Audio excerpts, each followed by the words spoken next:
What is going on, guys? Welcome to a brand new episode of the Kaotikast. This is episode 21, I think. Yeah.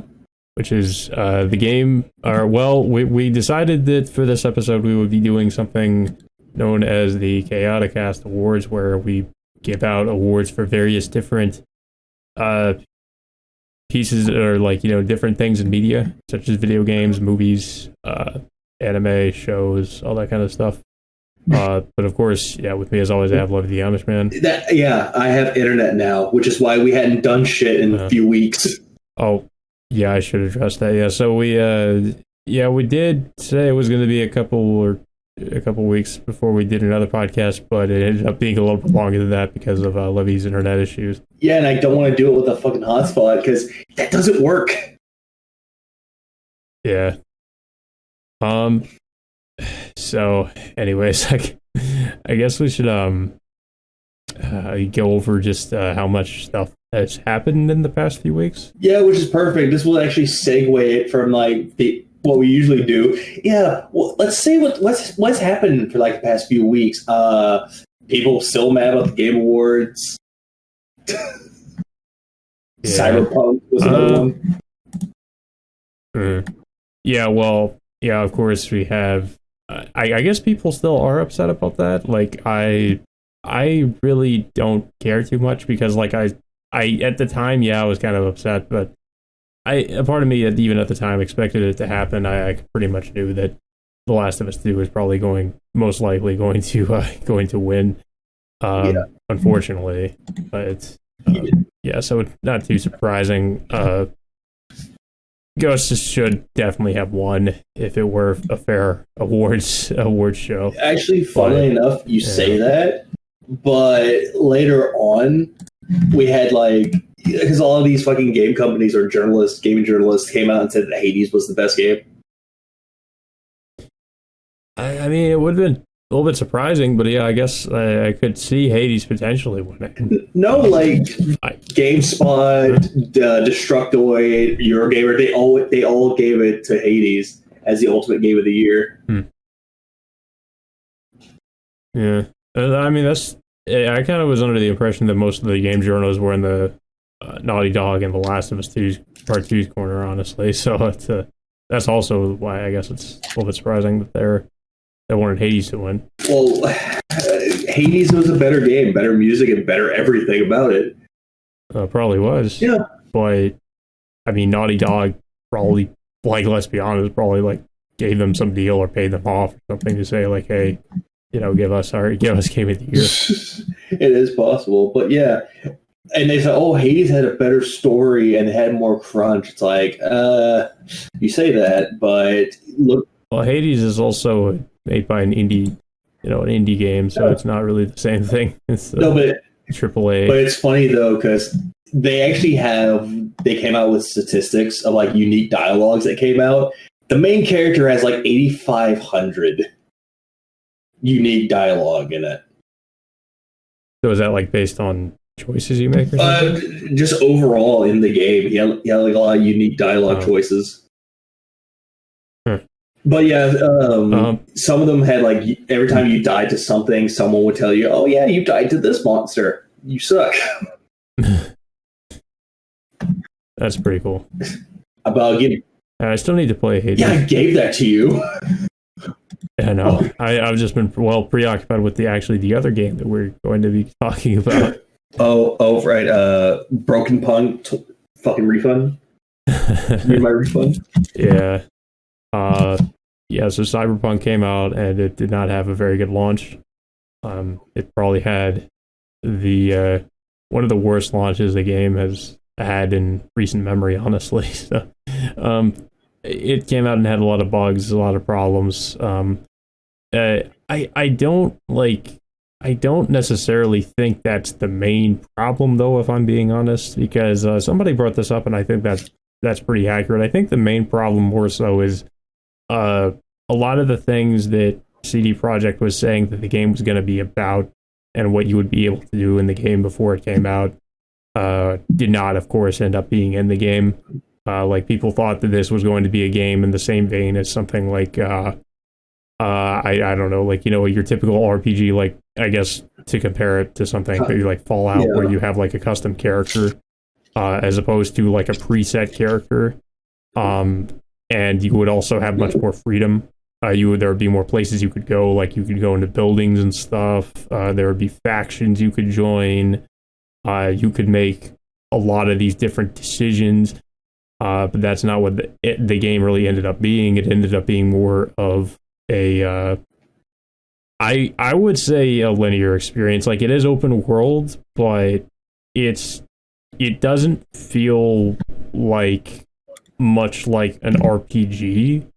It feels more like a Grand Theft Auto game in a way, in that it's open world and there are various different missions you can do. Like, sure, there are choices you can make, like dialogue choices, but there's not really a lot of like branching story paths or anything like that. Like, a lot of the extra dialogue choices you make in this game are fairly inconsequential. Like, there are different, like, the only like, I guess, substantial thing is you can choose whether or not, like, to romance a certain character or to not do that, or maybe there are a few choices that would lead the story in a somewhat different direction from what I understand. I haven't gotten to the end yet, but that's just what I've heard and just based on my experience. Like, there are secondary choices you can make in the game, but a lot of them are more so like asking for extra information on certain things, which I started doing that when I started playing the game, but then I kind of decided I kind of just stopped. You just stopped caring. Because there wasn't any point. Like, it didn't, like, all it would do was just give you more information about something. Like, there's not really any compelling reason to do that. I just kind of wanted, like, I more so wanted to get like certain dialogue over with, to be honest, and just move on. Yeah, like a lot of games do that. How they give you more variety, but not in Cyberpunk's case. Yeah, I mean, like, it should have been more like The Witcher, where you do have important dialogue, where if you choose a different option, it will, something different will happen. But that's not really the case for the most part in the game. It really doesn't. I think the main problem is the game does not, like. Well, first of all, just all the promises that CD Projekt, or the things that CD Projekt said that we'd be able to do in the game did not end up happening, and also just that it does not feel like a game that's been in development for like 8 years. It just feels like the development time was much shorter than that when you play it. It kind of feels not just because of the bugs. Well, yeah, but I mean, not just because of the bugs, but just because, like, I guess you would say the scope of the game. It's and it goes back to what I was saying earlier. Like, there's really not that much you can do in the game that really seems to matter all that much. I mean, you could, okay, so I should say, yeah, so obviously I have been playing this game. I should have, said that earlier, but yeah, I've been playing Cyberpunk. I pre-ordered it. I'm not quite as upset as everybody else is, because I got it on PC, and I think we should bring that up too. So there are, the console versions of this game are, for the most part, as far as I understand, mostly unplayable. Yeah, it's like most of the models in there, they don't look finished. Textures pop ups every once in a while, and the game crashes a lot. A lot more than the PC version. Yeah, the PC version is definitely the version you want to play. It does have bugs and glitches, but I haven't really encountered too many, to be quite honest. And I haven't really encountered anything game breaking. I have seen some weird bugs with just stuff floating in the air and stuff like that, but it wasn't anything like terrible. So I've had pretty good luck with the game. The only thing with this game is that it just does not run very well. Like, it's, and I think that just comes from it being a very demanding game. And I have a pretty good card, but like, it just does not run all too well. So it's like, you got to mess with your settings a lot. I have it on a mix of low, medium, and high, I think. So it's kind of like you just got to play around a lot with your settings in order for it to run properly, or at least in order for you to get like higher frame rate. And sometimes you'll get low frame rates in some areas just because stuff will take forever to load. And keep in mind, I also have this game on an SSD, so that's kind of an issue too. Like, I mean, it does help to put the game on an SSD because it does seem like in certain areas, like assets don't load properly, or like it doesn't take as long for the stuff to load. And in some areas, like if stuff doesn't all the way load in, it can kill your frame rate just because it's like when you're driving around in particular, like, and you're going into an area where like not everything's been loaded in. Yeah. So like the frame rate kind of takes a shit. Like, here's the funny thing about that. I was actually gonna get Cyberpunk 2077 on PS4. I thought about it, but here's my problem though. This is what happened because during that time I wasn't making enough money, and I ended up losing my last job. But now I found a better job. So, but then I look back on it, I was like, I'm kind of glad I didn't buy it for PS4 or buy this game at all, because from what I've heard and seen, the game looks very bad. It crashes way more. And it's just like, what's the point in buying it? It's like $50-$60 for this game if it's just going to keep doing this. Even though they came out and said that, hey, we're going in there, we're putting like hot fixes into it. We're going to try to fix everything that we could. We'll update it all the time. But it's like, I kind of wanted them to delay the game again. It's one of those games, it should have been delayed. Yeah. Yeah, I mean, I feel like they definitely should have. I mean, it definitely feels like kind of an unfinished game in a way. Not only is it unfinished, but it's somewhat broken. Like, oh yeah, it's broken. Honestly, they should have just put it on to like the next gen consoles, but also released it all like, let's say maybe spring of this year now. Yeah. So I should mention the other thing that you can do in the game, of course, is when you first start the game, you can choose your character's background, be it a corpo, a street kid, or a nomad. So basically, like a corpo, you're working for the corporations.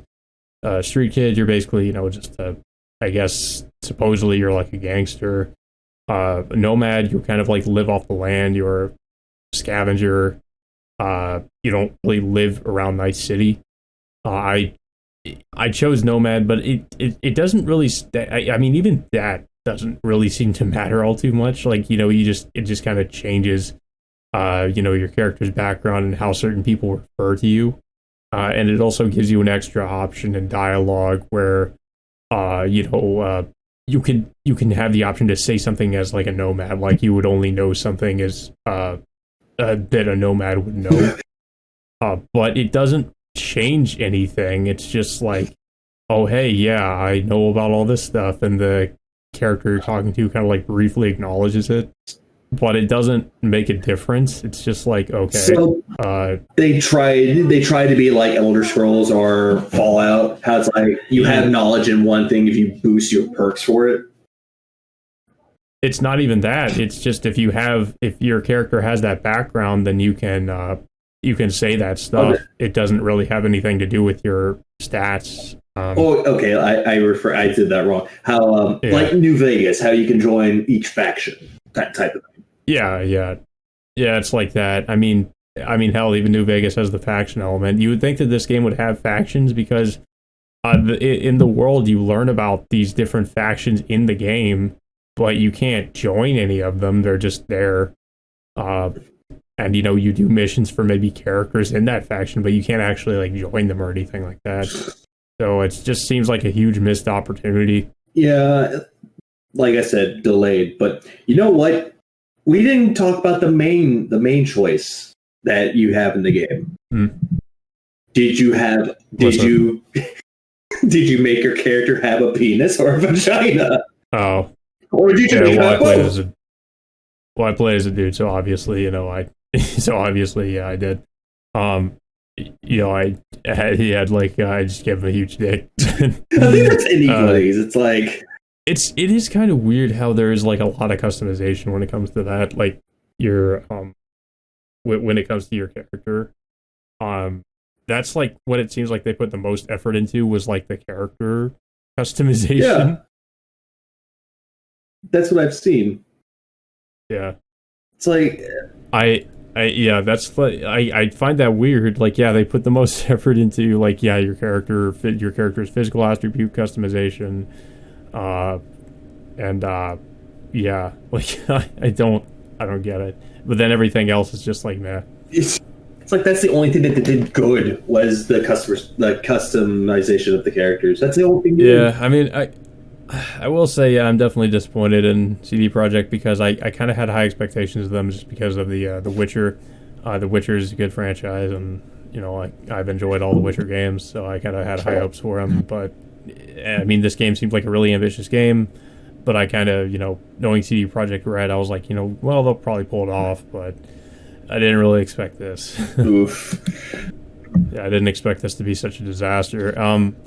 I will say it's like Cyberpunk's not a terrible game. It's not even bad. It's you know, I mean, at worst, I would say it maybe borders into being mediocre, but I would say it's good to average so far from what I've played of it. It's just that, I mean, I never had like sky high expectations for this game in the first place, so maybe that's why I'm not as upset as some people are about the game. But at the same time, it's like, yeah, I can see why people are angry about it. Yeah, well, if they had the console version, it would make a lot of sense. Yeah, again, I mean, a lot of people are playing on consoles. I already knew before this game came out, just from what I've seen of the game, I'm like, this game, it's going to run, just in general, it's going to run better on PC, which is kind of true. It is a demanding game, which I expected as well. Game's really demanding, so yeah, you definitely want to have a fairly beefy system if you want to play this game on higher settings, at a decent frame rate at least. Also, I had a random question. How is... Yeah. Anyways, but yeah, do you have anything to add to the Cyberpunk stuff? No, because I didn't play the game. I didn't even own it yet. All I heard about was that the console version was bad, PC version's okay. You can make your characters have tits and a dick, and that's all you can do. Oh, and Keanu. Yeah, pretty much. Oh, and Keanu Reeves. I completely forgot to mention. Yeah, Keanu Reeves. I mean, the game. I will say, like, it as I guess I would say also, like, story's okay. It feels like a mix of stuff from, you know, Blade Runner and Ghost in the Shell, which kind of makes sense because, you know, I think they might have admitted they were inspired by, like, Ghost in the Shell, and I mean that much is pretty obvious. But I will say also one thing, like, somebody mentioned this too, and I completely agree. Most of the time you spend in the game, like, it's the daytime, and like, if you know anything about Cyberpunk, like, usually, at least if, like, Cyberpunk movies like Blade Runner, a lot of the, you know, it's pretty much known for taking place around nighttime, and it's just kind of weird, like, because I think, you know, nighttime doesn't even last too long in the game, so it's kind of like, it kind of feels like it clashes with the, you know, the theme of it being like a dystopian cyberpunk future, when, like, you know, not it most of the time it takes place in the daytime, and it's just kind of weird. Like, just not what I would have expected. And people were pointing out too, like, because the game was originally based on, like, a pen and paper RPG, or like tabletop RPG, called Cyberpunk, and they showed images from the original game, and that's how it looked. It took, you know, it was mostly at nighttime. It looked, you know, kind of like Blade Runner. It's not really the vibe you get from 2077. Yeah. So it's just interesting thing to note, I guess. Yeah. But okay, I have to ask though, how did Keanu Reeves like how was his character in Cyberpunk? He's actually probably, like, the best part of the game, because his character's just, like, you know, he's just, like, cynical, like, you know, he's a cynical asshole is the best way to describe him. Yeah, well, yeah, his character is kind of just this rebellious, like, rocker type person, so he's against, you know, the main villain in the game, I guess this is the Arasaka Corporation. So it's essentially a fucking punk story of how rebel against the man. That's all I'm getting out of it now. Kind of, yeah. Rebel against the man, but with robot arms and big dicks and tits. That's all it is. essentially. The best story. But yeah, I might just get Cyberpunk like whenever they do fix everything. Yeah, I would definitely wait. I'm glad I did. I moved on and got other things. And speaking of other things, fucking politics. Fuck. I mean, we're not going to go brief into most of them. Like what happened with like Capitol Hill and all that shit. Yeah. Because this was just turned into like a Pepe Silva conspiracy theory. Well, I mean, without sounding too much like a conspiracy theorist, I will definitely say there's a lot of weird stuff happening. Yeah. I mean, you know, no matter what side of the aisle you're on, I mean, you can at least admit there are probably some shenanigans happening with the election itself. And the stimulus checks. With the Capitol Hill thing, I think it's just, you know, I think a lot of people are upset. I think, you know, it's a lot of anger boiling over. I think people are just kind of fed up with all the shit. Yeah. I can't necessarily blame them. I honestly, all I'm going to say is I'm not really sure what's going to happen in the future if we get if the dude who is supposedly going to become the president is actually going to become the president, then I don't know. I mean, I guess this will say everything it already needs to say about what my political positions are, but I'll just go ahead and say, yeah, I think definitely we're in for some dark days if he's in there, because, you know, even before he's been in my opinion at least rigged in. We've already seen censorship happening. Certain alternative social media platforms have been removed from the Google Play Store. Well, that was the Amazon apps store, I think, the Apple Store. Certain people are being censored. A lot of crazy shit's happening. Specifically, I would say big tech is seeming to silence people they don't agree with. It's a huge, basically I would say it's TLDR version. The establishment is trying to trample over the rights of people they disagree with and people that support the candidate that they do not like. So yeah, it's just becoming a full-on force of like, hey, this man bad. For what reason? We don't know. He bad. Yeah. Well, yeah, and I mean that's the motivation. That's, you know, they're trying to punish the people that support the guy that they hate, and that's really what I think this is.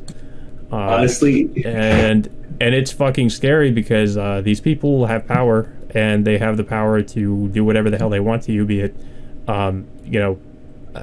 silence you on social media, maybe, you know, I don't even fucking know, like they want to, they probably want to kill you. They want to lock you up. They want to, you know, do all this crazy shit. So I mean, it's and like I said, they have power. They can do it. Yep. You know, honestly, I thought the whole raid on Capitol Hill was because of the stimulus checks. It might have been part of it. I mean, people are, you know, I mean, it's $600. It was actually, fun enough, it wasn't about that, but it's like, where's our 2,000? Oh, let's go raid the Capitol. I mean, it was funny regardless, though. I thought the pictures are, so many memes came out of it. I'm no longer asking for financial support. Did you see the guy with the buffalo head? Yeah, I saw. Apparently, that was a voice actor, and apparently, people in the voice acting community. It was. Yeah, Jake. Oh no! Well, he's about to get canceled. Yeah, that's what they're trying to do. And from what I've seen of it, he was. From what I was told and from what I've seen, he wasn't doing anything bad. He was just there, dressed up with American war paint and fucking buffalo head. Well, that's the thing too that it really pisses me off the most about this is the hypocrisy of it. Like, people are saying, "Oh, this is so terrible. It's the worst thing ever," and it's like, bro, you guys sat around while different cities were being burned to the ground for months and said it was peaceful and nothing to see here. And then when some people walk into the fucking Capitol building and break a window or two, Oh God, it's a riot. Threat to our democracy. It's the worst thing ever. It's like, get the fuck out of here. Seriously. It's become like back and forth at this point. Like, people kept saying that it was part of the Antifa Trump supporters. Oh, well, there was. I think there probably was some Antifa people in there, and that's the thing that people are wondering if this is all kind of like a setup from Antifa or what. I can see where they would get that, but I'm kind of the opinion that a lot of people are just pissed, and they saw this as an opportunity to just kind of just take out their anger essentially. I mean, like in a mostly non-violent way. Because, like, let's be honest, they weren't really being violent. No, they were just there. It was like, hey, we're making noise, but we're not violent. Yeah. Oh. Yeah, I mean, for the most part, it was actually peaceful. All the fucking mainstream media hacks, whole peaceful protest is like, there's your peaceful protest. Mm-hmm. Not fiery, but mostly peaceful. It's fiery, but it's peaceful here. Did you see the guy that was like, there was a guy that got into Nancy Pelosi's office and was like taking pictures of him? Yeah, he just sat there taking photos and he stole a piece of her mail. Oh, yeah, I think they actually got into her computer and got into her email apparently. So that was funny. I think, I don't know if it's true or not, but apparently they set up a Melty Blood setup. Wait, really? How'd they do that? I don't know. Like I said, it could be faked, but it looked like it. That's gotta be fake. I don't buy that. Nancy Pelosi plays Melty Blood. That's why she's so salty. Oh, but what was the other thing that I saw that was kind of trying to think? Shit. I don't know. I just hated all this. Oh, that's right. You played Dishonored. You know that seal on Corbo's hand? Yeah, I know what you're talking about. Yeah, they try to make that an Antifa symbol. They're like, oh, that's Antifa! And I'm like, that's Dishonored, dude. Yeah, they said it was like a communist symbol. No. I don't know. Like, I heard apparently one of the writers for Dishonored is actually like a Marxist, supposedly, and I don't know if that's true. You said one of the writers? I think it was one of the writers, or I don't know. I can't say. Somebody said that. I don't know if it's true. I want to look this up now. Yeah, I'm not sure who it is. Like they said, I just remember somebody mentioned that. All right. Either way, it's like it's not real. It's a video game, so I don't really think that's. It's whatever. It's not actually like a fucking communist symbol. At least, unless it maybe was intended to be. But I mean, as far as I know from the game, I don't think it was. But I mean. Somebody can prove me wrong on that. I don't know. Let's see. No, Austin Grossman. Nope. His recent works were like System Shock, the old Thief games, Dishonored, Tomb Raider Legend, Deus Ex. The other one, nothing about them being a fucking Marxist, except that they worked on Thief, System Shock, Deus Ex, and Dishonored. It must be like a former Looking Glass Studios employee, because that was the studio behind Thief, and I think System Shock as well. Well, which one was it? Thief and System Shock, they were both done by the Looking Glass Studio. Looking Glass Studio. No, nothing about... if they say it was like Ken Levine was that, it's like, oh no. Well, did Dishonored just have like one writer, or was it multiple? Dishonored had. Well, which one are you talking about? Like one or two? Because I don't know. Like I don't know which. I forget which one it was. One had 3. Oh, they both had 3, but except. Okay. But they have like 1 or 2 writers that you can't really put a name on. Okay. Well, I don't know. That's just something I heard. Yeah. But anyways, I think we should probably move on from that, because I really try not to talk about this kind of shit too much, but I just think it's like, at this point it's gotten so fucking ridiculous that it's like kind of hard not to, almost. Like, it's like, I feel like I almost gotta say something about it. Oh, there's one thing I will say, and it makes me fucking irritated with fucking 2020. 2020 took its last fucking victim. 2020 took Alexei Leho, the frontman of Children of Bodom. That fucking irritated me. Oh yeah, you told me about that. Yeah, because they a few days ago they announced that he died, but when you look up his time of death, it said that it was in late December of last year. And I'm just like, well, fuck. Yeah, that always sucks. And apparently they're gonna like write it off as a COVID death. I was like, no, he had like health issues way before COVID. But well, that's another thing that annoys me is they're writing everything off as a fucking COVID death. Oh, this person got into a car wreck? COVID. Oh, this person died of AIDS? Yeah. COVID. Oh, this person got decapitated? Oh, that's fucking COVID.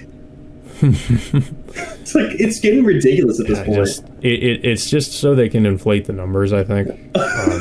Because they're constantly trying to fearmonger about it. Oh. It's like, I'm not saying it's not a problem. It is a problem. But is it as big of an issue as, like the news media is making it out to be? Yeah. Do we need to be stuck inside our houses all day and like never go outside and fucking wear our fucking hazmat suits whenever we step out of our fucking door? I don't think so. No, I'm not doing that because fuck, the job that I go to doesn't even require me to wear masks. I can just go in without one. Oh, based Texas then. I mean, because most everywhere here, I think, as far as I know, I feel like you need to wear one. Well, you got to keep in mind though, is that Texas apparently they're not, when they're going to do like the mandatory lockdown, we're not going to do that. Texas, the governor actually came out and said that we're not doing that. Yeah, and I mean, look at the states that didn't do the mandatory lockdowns. They fared much better than the ones that did. Yeah, they fucking thrived. And Texas was bad. Like, they shut down, like, most places, shut down the lobbies, that you only had to go through the fucking drive-thrus. It's bad. Oh, did you hear about the Texas supposedly wanting to secede from the union? For the state. Well, great. If you ever want to come visit me, you have to get a passport. I was considering it, honestly. I was talking to Eris about it. She's like, Chaos, you need to move to either Florida or Texas. So I was like, yeah, okay. I'm considering it, honestly. Move to Texas. Move to Texas. It will be great. Yeah. Anyways, I think we should probably move on. We'll move on to like the main fucking thing, which is like the Kaotikast Awards or Chaotic Awards. I don't know why. Whichever name will stick. Yeah, Chaotic Awards. I like Chaotic Awards. Yeah.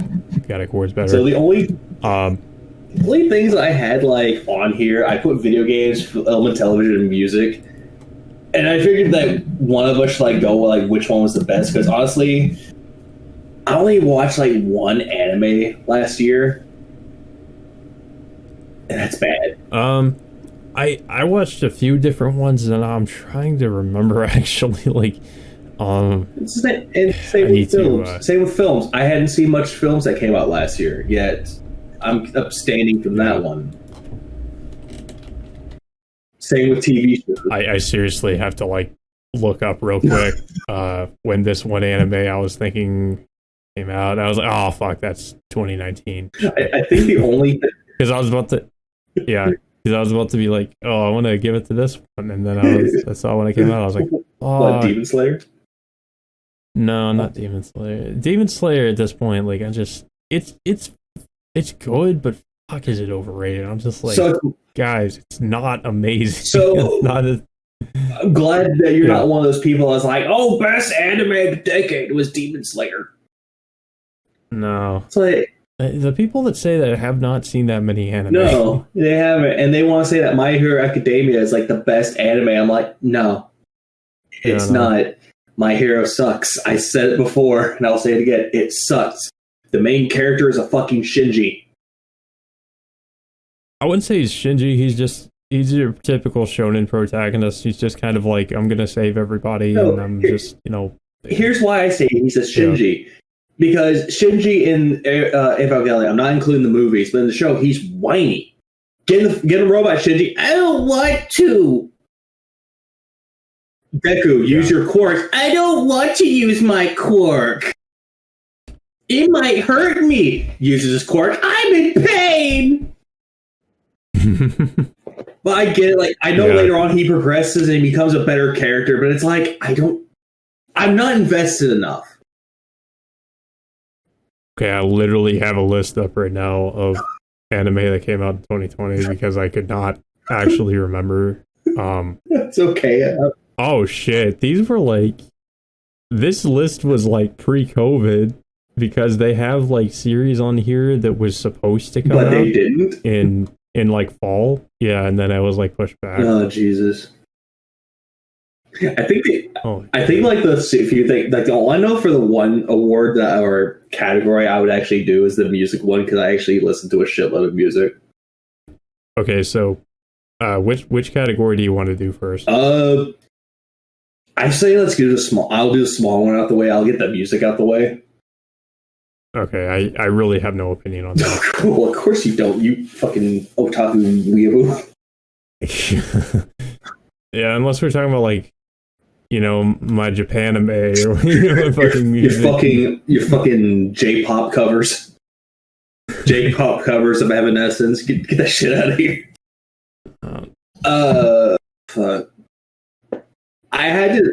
Oof, Evangelion 4 is supposed to come out June 27th. Of what? This year or last year? Last year. It's coming out in later this month, but damn, that's that bad. is bad. COVID does that to a lot of people. Yeah. Honestly, when it comes to music, there's only like 4 albums I can actually say are like the best that came out. You have Trivium's What the Dead Men Say. It's like they continue the same power force as their album where they released 3 years ago or 4 years ago. I was about to say 3 years ago. Shit. Like it's not as good as their last album, but it's pretty good to me. Yeah. And funnily enough, this album actually surprised me. I actually am surprised I am putting a genre that I don't really give a shit about on here, but The Weeknd's album. Yeah. After Hours from The Weeknd is actually a surprisingly good album. Because it's so what genre is The Weeknd? Like pop? He's R&B mixed with pop, I think. Hold on, let me see. Like I've heard of it. But yeah, I never listened to it. Yeah, the whole After Hours album was. Let's see what it actually is. Let's see. It is R&B, new wave, and dream pop, but also can be described as psychedelic pop. Makes sense. Makes a lot of sense. Yeah. I know for a fact that a third album, which I don't think a lot of people will agree with me on, but Static X's album, Project Regeneration. Mm-hmm. I know a lot of people will say that it's not a good album because they just they took some random dude and slapped on a zombie version of Wayne Static on his face. Yeah, you told me about that. That seems not in the best taste. But then again, according to the bandmates, Wayne Static had like a really morbid sense of humor. So it kind of... So they did that. They would say that he'd be okay with that. Well, they asked his family to do it, and they gave his approval. Oh, okay. Well, I mean, at least they... Yeah, I mean, at least they did that. Yeah, they asked for permission from the family, and they knew his sense of humor, so it felt appropriate for them. Even though, granted, it looks disturbing. Yeah. And yeah, that's the only thing I would say. That it's actually good. It's a good like comeback of the band, even though Wayne Static is barely in it. And I'm trying to think of like one more album that came. Oh, Lamb of Dogs. Lamb of God's self-titled album is actually surprisingly good. I haven't really kept up much with Well, I'll tell you this: their last album, or the album that came out last year, the original drummer left, but they replaced him with the drummer of Winds of Plague, and he does a good job keeping up with the beat. Mm-hmm. And the fifth one, which I will say, like this will be like the biggest surprise in music, which is System of a Down's 2 singles that came out. Honestly, that was the biggest surprise that they came out after all that time of not making music, and they released new music. It's sad. It's really sad how I was expecting to make a new album, but it's like, hey, here's 2 singles. This is for a charity event. Yes, they're doing it for charity. Yeah, it's for charity. Like they were both good though, in my opinion. Mm. But it's like, oh yeah, the possibility of like a 6th album probably won't happen. I'm just looking at this and going, it is possible that you can just make it into like a charity album. Just do the same shit that you did. Yeah. Well, I mean, just stick with what works. Honestly, I blame the guitarist for the lyrics because he wrote both songs. And yeah, he actually, honestly, I would say that he actually improved so much as a songwriter, especially for like Protect the Land and Genocidal Humanoids. Yeah. but yeah, music. That's all I can say about music. Let's move on. Yeah, I say we go ahead and do anime because I can just get that out of the way. Because I'm the only one who's probably gonna have anything to say about all it. right. Well, are you going to do like how you do it, worst or best first? I will just kind of give a general list of things I'd heard about and some of the things I've seen. So I'm kind of okay. So, the things I watched with the Me and Blue Spade watched for seasonal anime reviews were, from what I remember, it was like so I'm looking at the ones that came out. It was like Tower of God. Tower of God was okay. Like it wasn't the worst thing I've seen. It wasn't amazing either. Like I kind of like some parts of the plot, but it was all right. A certain Scientific Railgun T apparently came out, but that got delayed a lot. It was okay. Like I was never a big fan of Railgun, so but it was fine for what it was. I thought it was definitely better than certain Magical Index Season 3. I think that came out a couple of years ago, so that's not. I would say that was the worst one if it came out this year because Index 3 was a trash fire. I'm looking at some of these other ones. I forgot Great Pretender. I've heard a lot of good things about Great Pretender, so maybe if I actually watched it, that might have been like my anime of the year because I've heard a lot of great things about that show. Haven't seen it though. I've heard so many good things about the Great Pretender, but I had not seen it yet. But I want to. Yeah. Uzaki-chan wants to hang out. Me and my friend actually watched that. Okay. I hadn't seen it. It's actually really. It's a really good show. Like it's. I mean, I'm pretty sure a lot of people would just watch it because of the controversy it went through, but it's a genuinely pretty good, pretty funny show. No, Chaos. You didn't. They didn't watch it because of the controversy. They watched it for the plot. Oh, I mean that too. Like for the clips I've seen of it, because fuck the dubbed version. I don't support that dub of it at all. Watching the dubbed version should be a crime. It's violating the Geneva Convention. I mean, Monica Rial is actually playing Uzaki. Yeah. I don't know if you knew that. No, that's why I refuse to watch it because. Okay, I will say this. Certain roles that this woman has done are not bad. Like Bulma, okay, fine. That one Christian girl from Ghost Stories, okay, fine. Mm-hmm. Stalking, okay, fine. And that's it. That's all I could think of that she's been in. I think the only role I thought she was like, because my problem with her, at least even before the Vic stuff, was that she usually plays like young, like teenage girls. Young, and like her voice is not fit for like little girls, and it does not work for that kind of character. Like her voice just sounds so out of character when I when I hear that character talk. Yeah, it just doesn't. Like she sounds like a snob. Yeah. There was an anime I saw where she's playing actually playing a woman, and I thought she actually sounded totally fine in that, and it also wasn't her typical shrill, and I think it's just because she's trying to play like a younger character. She tries to do this high-pitched shrill voice, and that's why I find it really obnoxious. But in that anime she sounded fine because she wasn't really trying to do that kind of a voice. Mm-hmm. Anime, it's an older anime. I think it's from the early 2000s. It's called Razafon. I It's like never seen it. it's a mecha show. Oh, very good. Yeah, Wait, what show but she was it? actually. It's called Razifon, Rahxepphon. Razafon. Yeah. You said ROAS?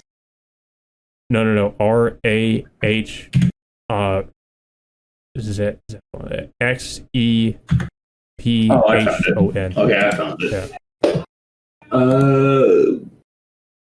Let's see. I think she was in that. She should be the. Her name should be there. List of Rastafarian characters. Okay, so some of the other anime that premiered, or at least premiered, that are still going, I can't really say anything about that, or give my, say whether or not it's anime of the year. You're rushing when the crowd go. Okay, so I'll just say I guess I can't really say it's the anime that's still going as my anime of the year, because there are some anime that premiered in 2020 but are still going right now, so I don't know if I can really say it's anime of the year. So there's not really to choose from, and I think a lot of the reason for that too is just because of the COVID bullshit, because a lot of these ended up getting delayed. So there wasn't really a ton of stuff happening. It wasn't really a lot, because I don't remember really, well, we did review quite a bit, but I can't. It's hard to say what my anime of the year was. I guess because it's really kind of hard to choose. I guess I'll pick a movie. Actually, a movie I saw which I thought was really good. Actually, no, I saw this. Well, okay, yeah, I did see this in 2020. I could probably pick this one. Yeah, I did. Okay, Yes. But it was in December though, because it was in December. Fate's Day Night, Heaven's Feel Part 3. I was going to say another movie, which was Weathering with You, which is also a really good anime movie I saw. It's done by the same guy that did Your Name. Yeah, I was about to say Your Name or Fireworks. Yeah, it's pretty similar to that one, but it's really good. I highly recommend that. But I would have to say definitely Fate's Day Night, Heaven's Feel Part 3. It was a perfect conclusion to the trilogy, and it was for the most part a pretty faithful adaptation of the source material, which was good. I saw both of these movies in theaters. But yeah, Heaven's Feel Part 3 was a great way to conclude the Heaven's Feel trilogy, and probably just the trilogy as a whole was probably the best adaptation of the Heaven's Feel route we could have asked for. But yeah, Part 3 was just incredible, animation wise and story wise. It had some pretty hard hitting emotional moments that really worked. It kind of addressed some of the issues I had with the second movie, where there wasn't really a lot of scenes with Ilya. Heaven's Feel Part 3 actually did have quite a few, more scenes where it kind of built on Jiro and Ilya's relationship. So I kind of appreciated that, because, like I said, that was one of the more disappointing aspects of Part 2. So yeah, I would have to say, yeah, Heaven's Feel Part 3, Spring Song, probably anime of the year for me. Because, like I said, I can't really think of too many other ones that I would have to say is anime of the year. I feel like if Attack on Titan, the final season, does a lot of the stuff I've seen being done in the manga, that would probably be my anime of the year for 2021. But we'll just have to see. So far, it's been pretty damn good. Your pick was a lot different than mine. Okay, so we both agreed that the worst anime is the Uzaki-chan dub was the worst, right? Well, I wouldn't say that. I mean, the dub was bad, but the anime is fine. So I wouldn't say the anime's bad just because of the dub. I don't know what I would say for worst anime of the year, to be honest. I don't think I've seen one that was that bad. Honestly, here's why I say that. We already agreed. It was Monica Rial. That's why. She ruins anime. Yeah, sure. Let's just go with that. But honestly, my best anime, it's the one that made people turn to furries. Oh, Beastars? Yeah, Beastars. Yeah, Beastars came out that year too. People will probably get on me because I didn't say Beastars. Beastars was I would say Beastars is kind of a runner-up. Beastars was really good. Like, because I hadn't seen Fate Stay Night, the third one. I hadn't seen that one, so. Well, you haven't seen any of it, as far as I know. I own a copy of Fate Extra for PSP. Shut up. That's a spin-off. That's not the main timeline. It's still Fate. Oh, technically, yeah. But fuck it. I chose Beastars because honestly, it's a good movie or a good series. Good show. Good show, yeah. Yeah. And honestly, I like the dub of that one. Fuck. It's a good dub. They got the right people to play each character. Yeah, I only watched the dub, and the dub was actually really great. Yeah. I didn't have any problems with it. Especially the guy that played Legoshi. He did a really good job. Yeah. Yeah, he was definitely the standout. Yeah. And granted, the guy who played Lewis was not bad either, but he ended up going off to Spider-Man Miles Morales as the friend of Spider-Man. I didn't even know he was in that. Yeah, he plays, I think his name was like Genki or something. Oh, okay. Yeah, he's in there too, but it's like, but still, the guy who played Legoshi was like the best reason of that show. And it did like 3D shell-shaded art style well. With mix of 2D art style, but other than that, it's great. I actually want to see what they're going to do with season 2. Yeah, it was like CG and anime done right, basically. Yep, a lot better than Ajin or Ajin. Better than what? Ajin. Oh, Ajin. Ajin's actually fine. I thought it was actually a good show. I mean, I thought the animation was kind of weird. Yeah. Or no, better example, Berserk. Oh well, yeah. it's not. I mean, it's not that bad. What, the one where he's like looks like fucking South Park walking away, and it's like fucking 3D art style. Yeah. Well, yeah. I was saying like, yeah, Ajin's not as bad as that. It could be. I highly disagree, actually. Because the studio that did Ajin is like all they do is like CG. Because I mean, it's the same studio that did the CG anime Godzilla movies and the and some other stuff. Like that's pretty much all the things that studio works on is like CG. Makes sense. So it's like they're used to it at least. That's all they do. Yep. Well, I think we can move on to TV or movie.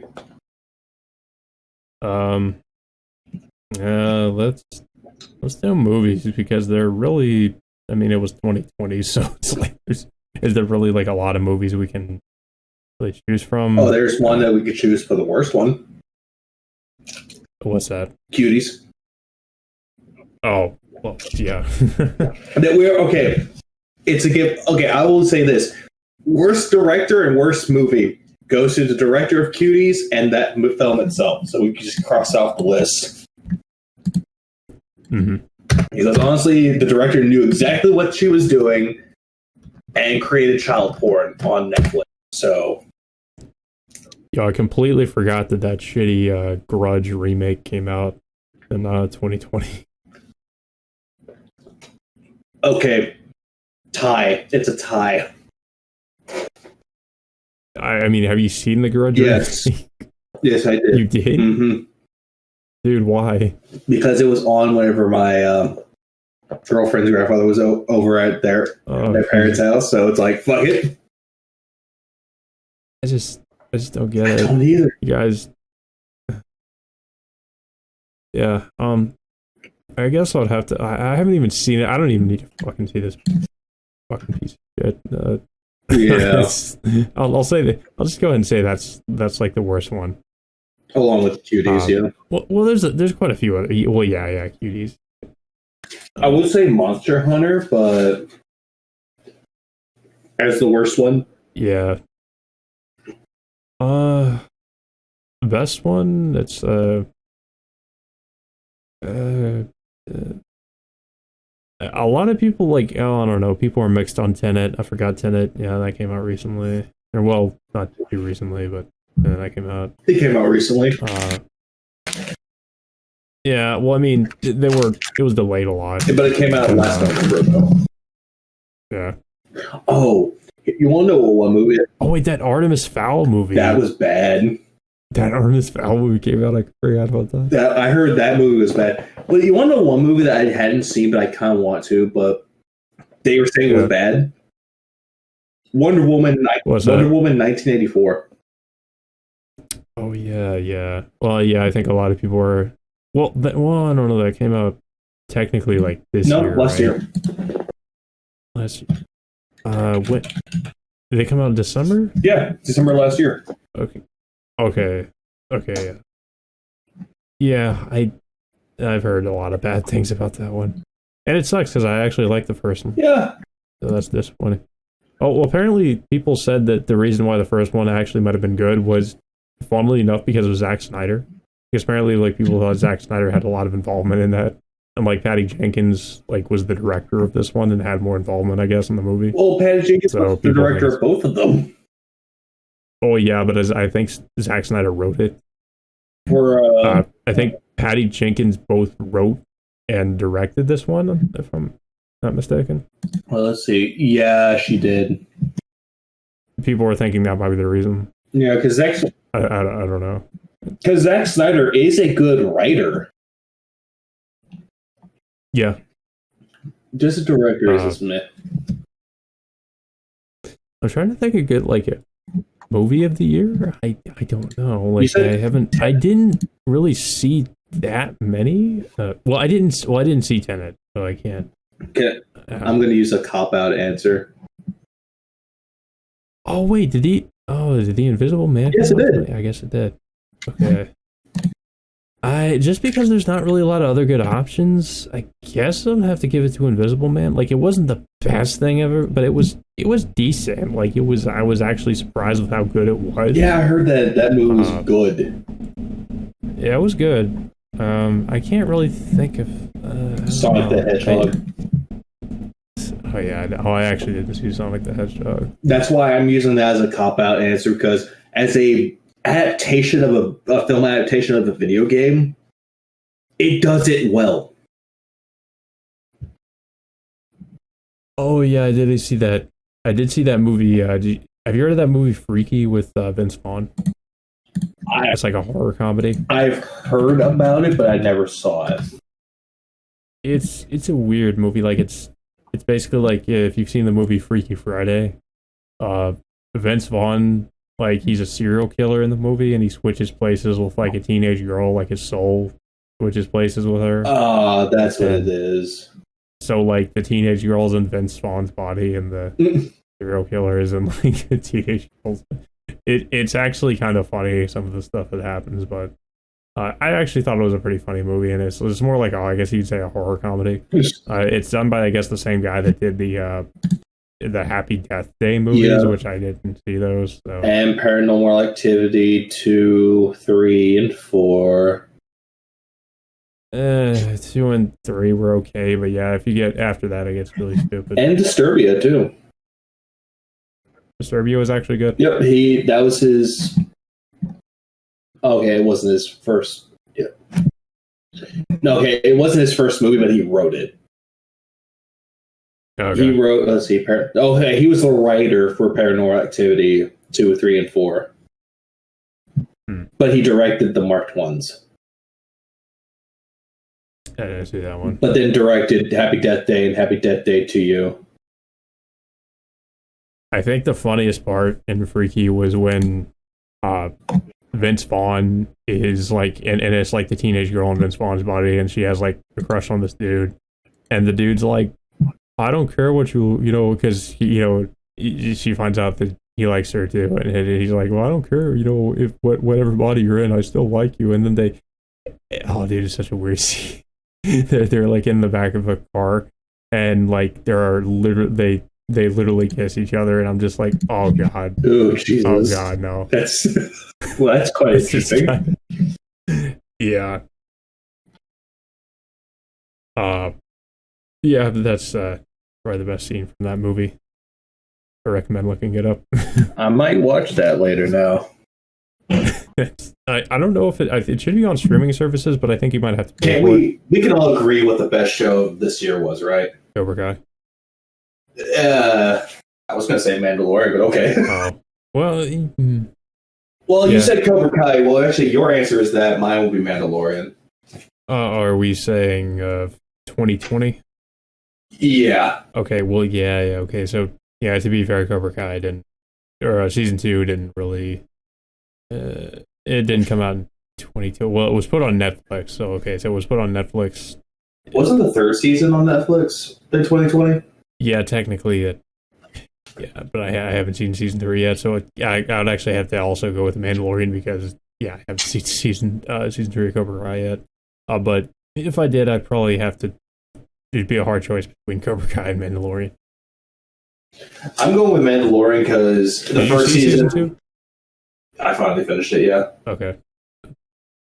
So, what did you think of the? I think we can all openly talk about it now because it's been out for a while. But yeah, so what did you think of the Luke Skywalker reveal at the? I mean, obviously, you already had everything spoiled for you. You know. Actually, what I was going to say is that was actually my biggest surprise in television. Actually, two of them. In film, that Sonic the Hedgehog, the movie, was actually a good film adaptation of a video game. But for TV, the last 4 episodes of Mandalorian was the biggest surprise. So, did you not know about the Luke Skywalker thing going into it? I didn't until it was spoiled for me, but I still watched it, though. Yeah. Yeah, me and my friend, well, I technically did have it spoiled before I watched it because I saw, like, people were already spoiling it because I saw, like, somebody had, like, a dude in a cloak with a green lightsaber on one of the YouTube thumbnails before I watched it with my friend, and I was like, oh, I already know who's going to show up. But I still was like, no, there's no way they would do it. There's no way they do it because they already, fucked his character, basically, but, surprisingly enough, yeah, they did it. Yeah. But what did you think of them using like a sort of like a deep fake Mark Hamill? Like honestly, I would say that like the CGI, it could have been better. Yeah, but that was actually Mark like, Hamill's voice too. Like he actually gave the voice. Yeah, I was gonna say that was a nice touch, though. Honestly, and I mean it's good that Mark Hamill at least got to play the proper version of Luke Skywalker.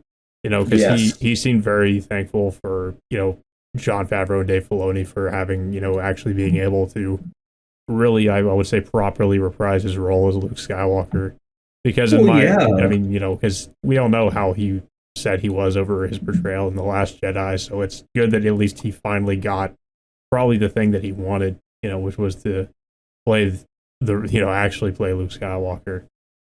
And not fucking Jake Skywalker. Yeah. Now, of course, the big argument is this all heading down the road of the sequel trilogy, or is Jon Favreau and Dave Filoni going to find some clever way to potentially decanonize the sequel trilogy? Are they going to say it took place in another timeline? Like, what are they going to do? Is Luke still going to end up being some green titty milk drinking fucking loser on an island? I am not. Yeah. I mean, and it's like, to me, it's like, okay, I understand people's arguments, and I agree to some extent, but I will say, even if that does happen, at least we got this one moment. At least we got that, from fucking Disney Star Wars. I mean, of course, after this, we get the fucking train wreck that's probably going to be the High Republic, but nobody fucking cares about that, so everybody's talking about Luke Skywalker and The Mandalorian. And also Ahsoka and Boba Fett. Yeah, there's all these other shows, of course. People have the theory that the Ahsoka series is going to go into the World Between Worlds, which is the thing it was introduced in Star Wars Rebels. They think Ahsoka is going to go into the World Between Worlds, and in that way they would decanonize the sequels. Which is good though. It's also good though because with Boba Fett and Ahsoka, they actually are bringing in the people who played them for those shows. Yeah, especially for Boba Fett. Well, with Boba Fett, it was Tamara Morrison. Yeah. So He played technically he Jango wasn't the Fett. original Boba Fett, but I mean I know what you mean. I mean he was Jango Fett, so which That's what I was Boba Fett is a thinking of. clone of Jango Fett, but Yep. and Rosario Dawson is Ahsoka, but the original Ahsoka was somebody else. I forget what her name was, the voice actor. Let me see. Hang on, because she was Rosario Dawson was a pretty good Ahsoka, so I mean, I didn't really have any problem with her performance. But at the same time, I've never been I never really watched much of the Clone Wars, so I can't really say how close it was to, her in the clone. I mean, I've seen clips, so I mean, I guess judging from those, I can say it was pretty accurate for the most part. Ashley Eckstein was the person that did Ahsoka. Mm-hmm. She was that's mostly it. She's just mostly in most Star Wars. Yep. But yeah, I mean, can we think of like a worst show of 2020? Like, I guess as another. I don't really know. I don't either because I haven't seen. Unless you want to throw in Big Mouth. I don't really. I never even really watched Big Mouth. I've seen it and I hate the art style. So I mean I think the humor is just it's just not really. I wouldn't like it. Let's just say that. Yeah. But I don't know. Like I think we could just safely say that we couldn't think of a worse show that came out. I did hear that The Haunting of Bly Manor was a little bit disappointing. It's the same dude that did The Haunting of Hill House. If you saw that show. Yeah, they're turning it into an anthology series, which that kind of surprised me. But I think people were disappointed with The Haunting of Bly Manor because it wasn't really like a haunted house thing. It was more like apparently it was a romance story or something, and people were a little bit upset because it's not really what they expected. Yeah, it's not what they expected it. Yeah. Other than that, I can't really think of much of anything. Can you think of the best director? Oh, well, best director for a show or for just director in general. Oh, like for 2020? Yeah, like I kind of want to give it to either. I don't know who to give it to. I think the 4 directors they got for Mandalorian. Yeah, I mean, I can't really think of much else, so I would have to agree. Yeah, because they did the scenes for them so well. Mm-hmm. Yeah, especially I don't like. I mean, I think Robert Rodriguez definitely did a really great episode. He did the episode with Boba Fett, or where Boba Fett's fighting the stormtroopers. So, yeah, and I've always been a fan of Robert Rodriguez, but I mean, I've never been too big on the MCU, but I do think the MCU directors that directed some of these episodes did a fantastic job with what they were given. So I mean, I have to give them credit where credit's due.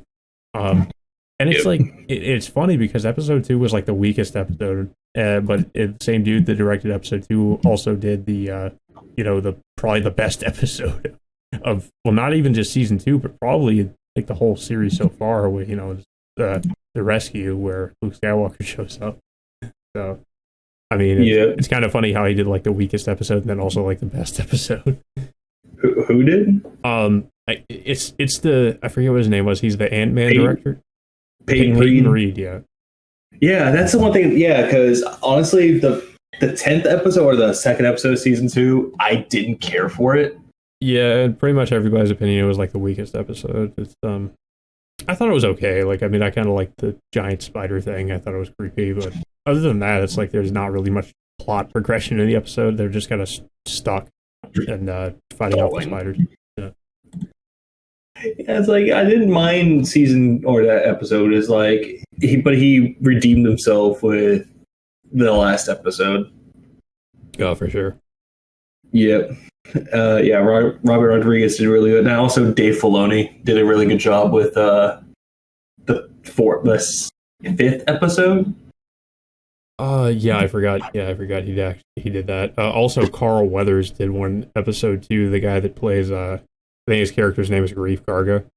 I completely forgot. Yeah, but I think Carl Weathers was in a Rocky movie. I think that's where people know him from. I did not know that actually. I must have just forgotten about it because it's been a long time since I've seen Rocky. But yeah, he actually directed. I think it was episode 4. Yeah, I think it was episode 4. Which one? Mandalorian. Oh, for that Rocky, yeah. Oh, yeah, I was talking about Carl Weathers. Yeah. Yeah, he also. But I think it's also funny how he also plays in it too. Mm-hmm. As Grief Kargan or Karga. Grief Karga. Yeah. I think another thing we should mention too is just like. I had no idea he was Apollo Creed. Oh yeah, okay, that's who he was. Also, I will say this: Rick Famu. I don't know how to pronounce it. It's a Nigerian name. Okay. But he did that guy did a movie called Dope, which is a comedy drama coming of age story. Yeah, I just think it's funny how Jon Favreau and Dave Filoni are like single-handedly like saving the Star Wars franchise right now. There is a picture that I saw that was actually fucking funny. What was it? It was Jon Favreau wanted to make a Christmas movie, and it became an instant classic. Elf. Yeah. He wanted to create an Iron Man movie. Kickstarted and started the entire MCU. Wanted to make a Star Wars series. Saves the fucking franchise. Yeah, this man works magic. I don't know how. Also, I think it's worth noting, like, it seems like all the cast of The Mandalorian, from what I know, like, get along pretty well offset. Yeah. Like, Gina Carano and Carl Weathers, like, they talk to each other. Pedro Pascal, I didn't really believe the rumors of him being difficult on set. I think it seems like he gets along with, for the most part, with everybody. Yeah. I mean, and I will say, like, I didn't really know too much about Gina Carano before The Mandalorian, but after seeing the shit she's been having to go through with people like slandering her and all the shit she's gotten on Twitter, and like I kind of started to have more respect for her because I actually follow her on Twitter now because she's pretty red pilled about a lot of stuff. Like, she's not like coming out and saying like, you know, certain things and trying to divide her fan base or anything, but she's pretty down to earth with a lot of stuff. Like, she's surprisingly like she'll actually like talk to people, you know, people who aren't actually celebrities. I actually saw a recent interview on YouTube with some YouTuber who isn't like a big YouTuber either. Like, he actually had an interview with her, and she's pretty easy to get along with and nice, and you know, she's just in general seems like a very down to earth person. So Gina Carano is probably like my favorite celebrity right now, if I'm being honest. Like, she's just you know, she just seems like a normal person, and like a lot of celebrities kind of, you don't really get that vibe from them, but Gina Carano, it's like she just seems like a regular person for the most part. And she's also a former mixed martial artist. Yeah, that's it. Who was the other character? The other person, Giancarlo Esposito. Oh yeah, Giancarlo Esposito. Yeah, he was. He does any role that he's in. He's always playing a villainous character. He does a really good job with it. Yeah, well, he did a great job as his role as Moff Gideon in this too. Yeah, because he's just he's the same kind of guy he sort of is as in all of his other villain roles, where he's just kind of like a manipulative character, and he just kind of, you know, he just kind of plays mind games with people. Because you could kind of see that in the last episode with him trying to, you know, manipulate a situation even after he's been captured, trying to like pit people against each other. Also, I completely forgot they got the guy from Justified to play the Marshal. Yeah, Timothy Olyphant. Yeah, Timothy Olyphant. Yeah, he does a really good job with it. Like the first episode in those Hitman movies. I will say this: like the first episode of season 2 was actually a good one, but the second episode was kind of meh. It had a bit of a slow start, but it quickly kind of picked up the pace. Yeah, I agree. Season 1 in general is also a little bit slow. I'll disagree. Like the first season, I would say first season it may be more so in the middle. Or towards the end. Yeah, I mean, it kind of had a little bit of a pacing issue. The second season fixes a lot of that, I think, by making it kind of slow in the beginning, but ups the ante towards the end. Yeah, definitely. Yep. Anyways, I think we should probably move on to something else. Let's move on to video games. It's gonna be a tough one too. It depends. I would say like remove the biggest surprise. What would be considered a big surprise in video games? Actually, no, it's not even going to be a tough one because I mean we've already said our game. Well, at least I've already said my game of the year. You said yours. I said mine. Yeah, mine goes to Tsushima. Mine was kind of hard. I debated on it, but I ended up saying Hades actually will win a lot of awards on this. Yeah, I can see Hades. But Hades for me was the game of the year. I guess we could do the same thing with this one. What was the worst game to come out? The worst game? I mean, I could say like Last of Us Part 2, but that would be too easy. I am leaning towards that, and that's mostly just because I'm a fan of the first game, and as a fan of the franchise, or well, I guess you don't really say a franchise, but as a fan of the first game at least, like what I saw with Last of Us Part 2 just kind of pissed me off so much that I almost want to say Last of Us Part 2 just because it's like you guys fucking ruined it, like everything, like I just don't care about whatever happens with these games anymore. Yeah, it's like they completely ruined character development. Like they took that and just threw it away. But I will throw in, let's talk about like a bland, like what game was just like completely bland? You played it and you're just like meh. Good question. I'm not too sure, honestly. Mine was Dragon Ball Z Kakarot.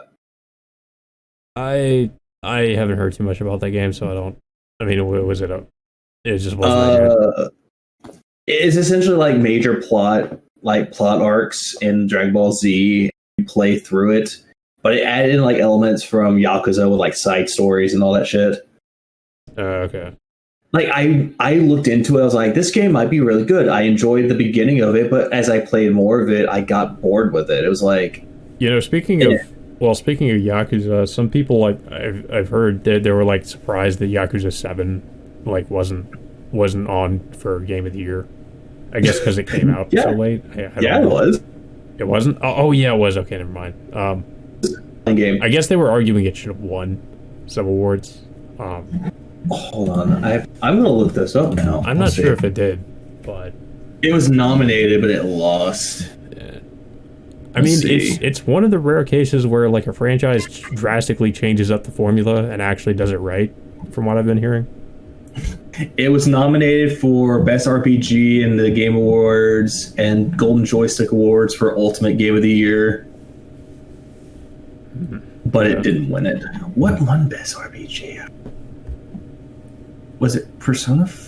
No, Final Fantasy VII Remake won that one. Okay, so honestly, the blandest game for me was Dragon Ball Z Kakarot. Yeah, I can't really think of one that was like really bland.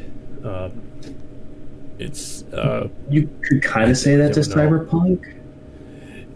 Yeah, kinda. I'm having fun with it. I mean, it's disappointing, sure, but it's not. I wouldn't say it's bland. I'm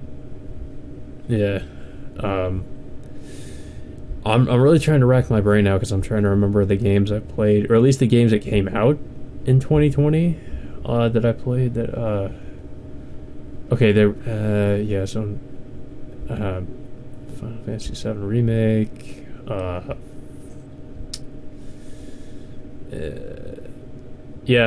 I can't really think of one. Yeah, I mean, you can put that in there if you want to, but it's like, meh. Yeah, I have no answer, honestly. What about best remake or remaster? Well,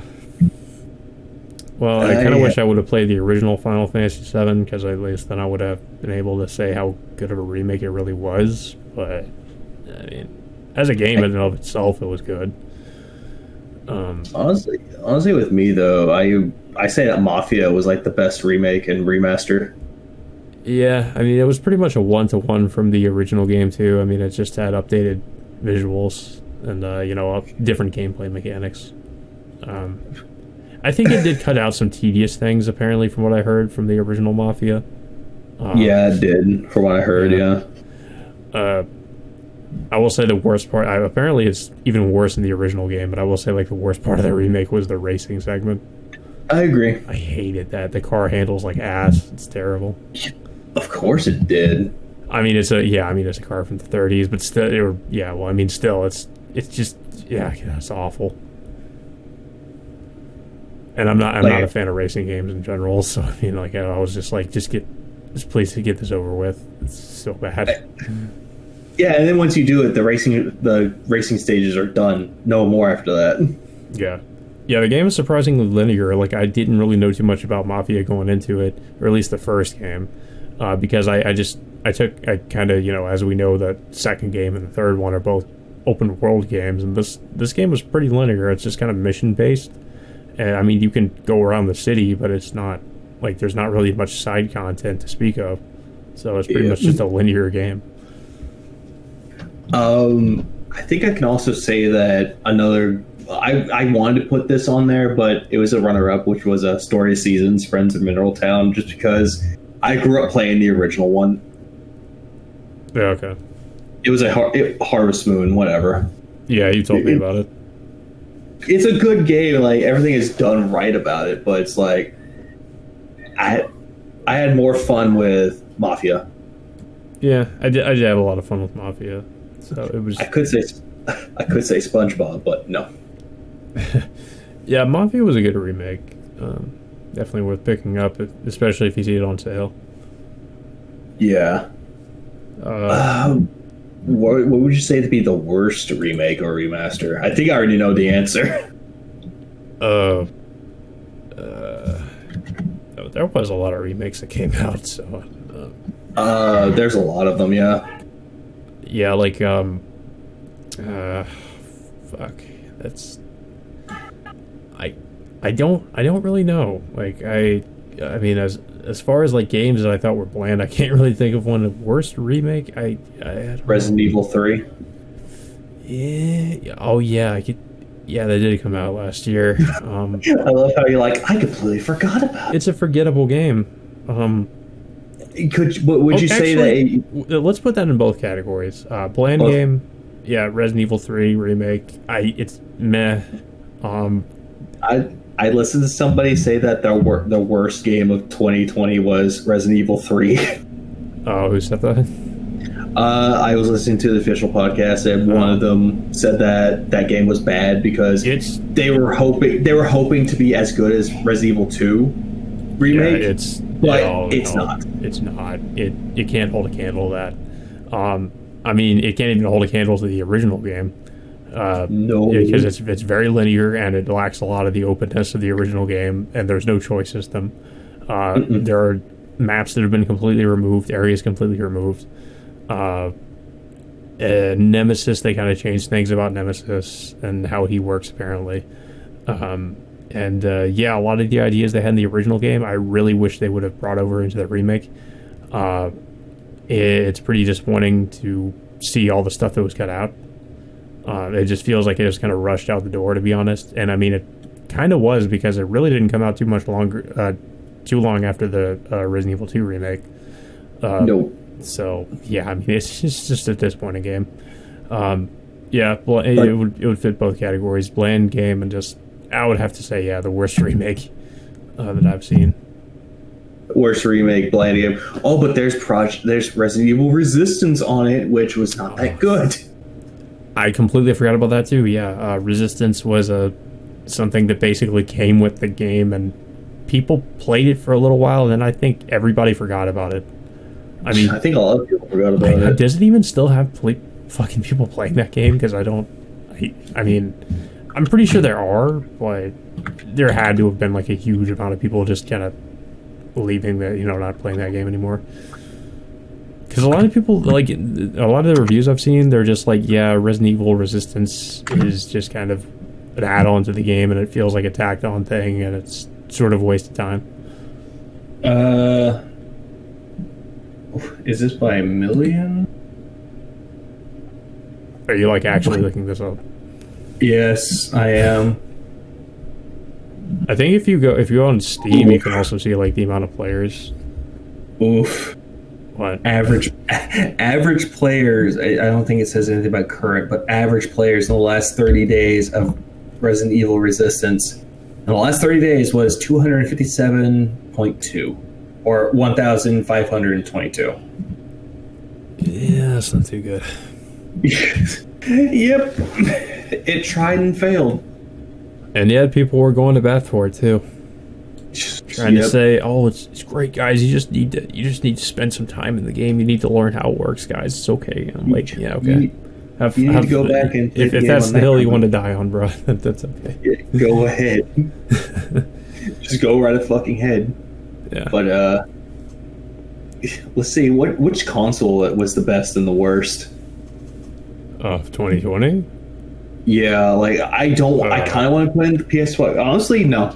Here's the one thing I'll say this. I have no opinion because I don't have the next gen consoles. So I would say the PS5 and the Xbox Series X is the worst because of one thing: the constant waiting to buy one. Yeah. Like that. Honestly, that is the worst thing because there are a lot of people that did get theirs, but if they ordered online, it was stolen from people.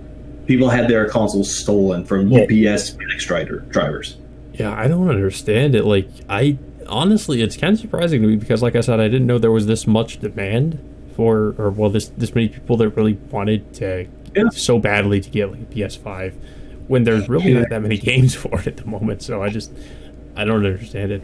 But this is one of the reasons why I just don't really get consoles at launch. I mean, first of all, it's because, usually we don't really have this problem with, so much, all these consoles going out of stock so quickly. And, but typically the problem is that, like, launch consoles usually have a lot of technical issues. So that's why I don't really buy consoles at launch. Yeah. Okay, so I won't use the PS5 or the Series X on there, but what's current gen console was best or worse?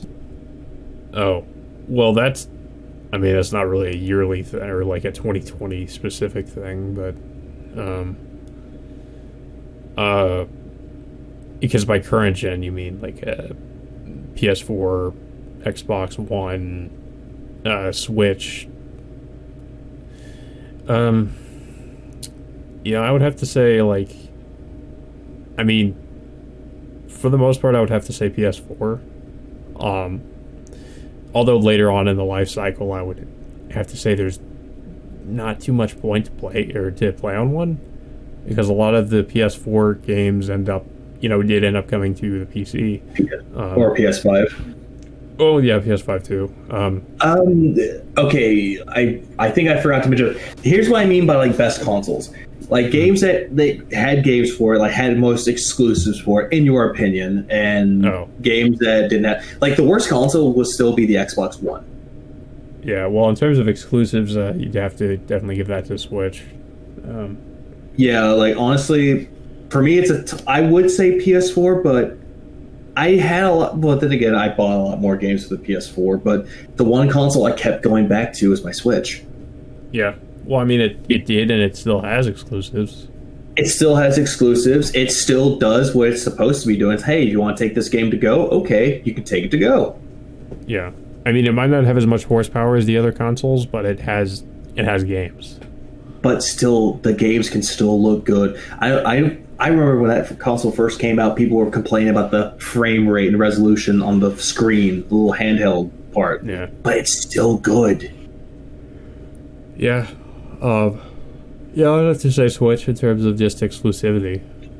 I would say Switch too, just because of exclusivity, and that's the one console I've been playing on the most. I mean, because as of now, I would say like PS4. I mean, maybe not so much the Xbox because you still have backwards compatibility, but the PS4 is kind of like maybe there are some games that are like Persona 5 you can play on there exclusively, but. Persona 5, Sackboy, you can still play on PS4, but also PS5. But then even stuff like that, what I thought was going to be exclusive for a while, like the Yakuza collection, that's coming to PC too, and Xbox One. Yeah, like all the games that were originally on PS4 or Sony consoles, they're going over to others. Yeah, it just sort of becomes a kind of pointless because I was using my PS4 for a while, honestly, just to like watch stuff on my streaming services, but got a Fire Stick recently, so that kind of became a little bit irrelevant to use that for that purpose. Pretty much. I can already tell you what the best indie game is, hands down. But I will give runner-ups for it. Yeah, I don't know if I really have much of an opinion here. Best indie game from 2020? Best indie game of 2020. Like, all these are like from 2020. Hades is the ultimate best indie game of the year, but with some exceptions, runner-up, one of them will be Among Us. Even though Among Us came out 3 years ago, or 2 years ago prior to when it became popular, it was really good for like playing multiplayer, except if you're like the only one trying to kill people, but they oust you when you hadn't done shit. When you play with people that think they're detectives and they oust you and you hadn't done shit, it makes the game really unenjoyable. So that's why I don't say it's the best anymore. I mean, it has an interesting premise, like in terms of the gameplay. Yeah. I would say like other runner-ups for best indie would be like Spiritfarer. Spiritfarer did a good job, like dealing with issues of death. Mm-hmm. But I wish that it did a lot more. One game that I actually got into, and it's surprised that I did, was it's a game called Dicey Dungeons. I haven't heard of it. It's essentially kind of like a deck builder game. It came out in 2019, but it was still fun to play. Is it like Darkest Dungeon? Like what? Darkest Dungeon? No, it's nothing like Darkest Dungeon. Okay. Darkest Dungeon is fucking hard as shit. Another one that was good, Splunky 2 is another great one, which I want to do like best sequel. I had that on here, but I took it off. I immediately took off the sequel list because that would be kind of pointless. Another indie game was really good, was One Step from Eden. Kind of plays like Slay the Spire, but does it differently. And that's mostly about it that I could think of. And then all of a sudden, Hades, ultimate indie game of the year. Yeah, I kind of figured you'd go with Hades. Yep. Yeah, I have no opinion. I don't think I've really played any current indie game from 2020, at least. I've played indie games before, but not like a really recent one. Yeah. All right, let's get the best console games out the way for Nintendo, PlayStation, Xbox. Honestly, I will give Ori and the Will of the Wisps the best Xbox game. In terms of Xbox games, I don't know, like, because I don't have an I don't have an Xbox One, so. The only reason why I would give it to Ori because it came out for PC and Xbox One until they put it to Switch 6 months later. I would say Master Chief Collection, but the PC version has a lot of changes, and I think they fixed a lot of stuff. And I think originally on the Xbox, people were saying that the Xbox version has some issues. So, but I guess I would still say, because it applies to both. So, I guess I'll say for Xbox, Master Chief Collection, because I played it on PC, but still, it's an Xbox property, so I guess it counts. Or Microsoft. And also, I did call it. Apparently, they had Ori and the Will of the Wisps in March for Xbox, but 6 months later, it came out to Switch. But I would still give it to Ori because it came out first for first console. It came out for Xbox, and it actually looked better on Xbox. So what was it? Best console exclusive? Best console exclusive. Yeah. Okay. Nintendo. Yeah. I would say honestly, Age of Calamity. I kind of have to abstain from the Nintendo because I haven't, I don't have a Xbox One or a Switch, so I don't. I feel like I would definitely, if I had a Switch and I was able to play it, I'd probably lean towards Breath of the Wild. But that's why I said Age of Calamity, because it's a prequel to Breath of the Oh Wild. yeah, right. And we're talking about games from 2022. So Yeah. But yeah, Age of Calamity is great. I'm trying to think of like a PlayStation exclusive. Well, I guess the obvious choice would be Persona 5 Royal. There's Persona 5 Royal, Ghost of Tsushima, Sackboy, Miles Morales. Yeah, I mean, I did give it to Ghost, and that kind of be a given, I suppose. You know, I just give it to Ghost again. I don't know, but I kind of want. I have too many exclusives for. Oh, and also 13 Sentinel. I guess for him, yeah. I've been meaning to play that, but yeah. Was that exclusive to PlayStation? I think it was because I tried to look for it on PC. It's not on PC. Yep. Yep, it's exclusive just for that. Okay, so there's 13 Sentinels, Miles Morales, Sackboy, Ghost of Tsushima, Persona 5 Royal, Final Fantasy 7. That's mostly it. So honestly, I would give it to either Ghost of Tsushima or just Ghost of Tsushima. That's the best PlayStation game of the year. Yeah, I would have to agree. What about best RPG? I think you already gave yours. You mean with Persona 5? Well, I actually haven't. I played Persona 5, but I haven't played Royal, so. Final Fantasy 7? Yeah, I guess I'll just say that. Honestly, I don't know, because I played Final Fantasy 7, Yakuza Like a Dragon. You know what? The one game that people don't really give much credit for, and I'm kind of sad that it's somewhat a role-playing game, but not really. Paper Mario: The Origami King. Yeah, you have mentioned that before.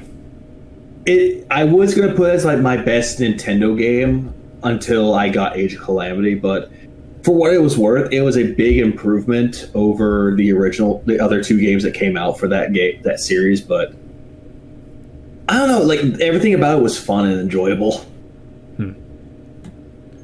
But yeah, I think with that we should probably move on to the next thing. Action game.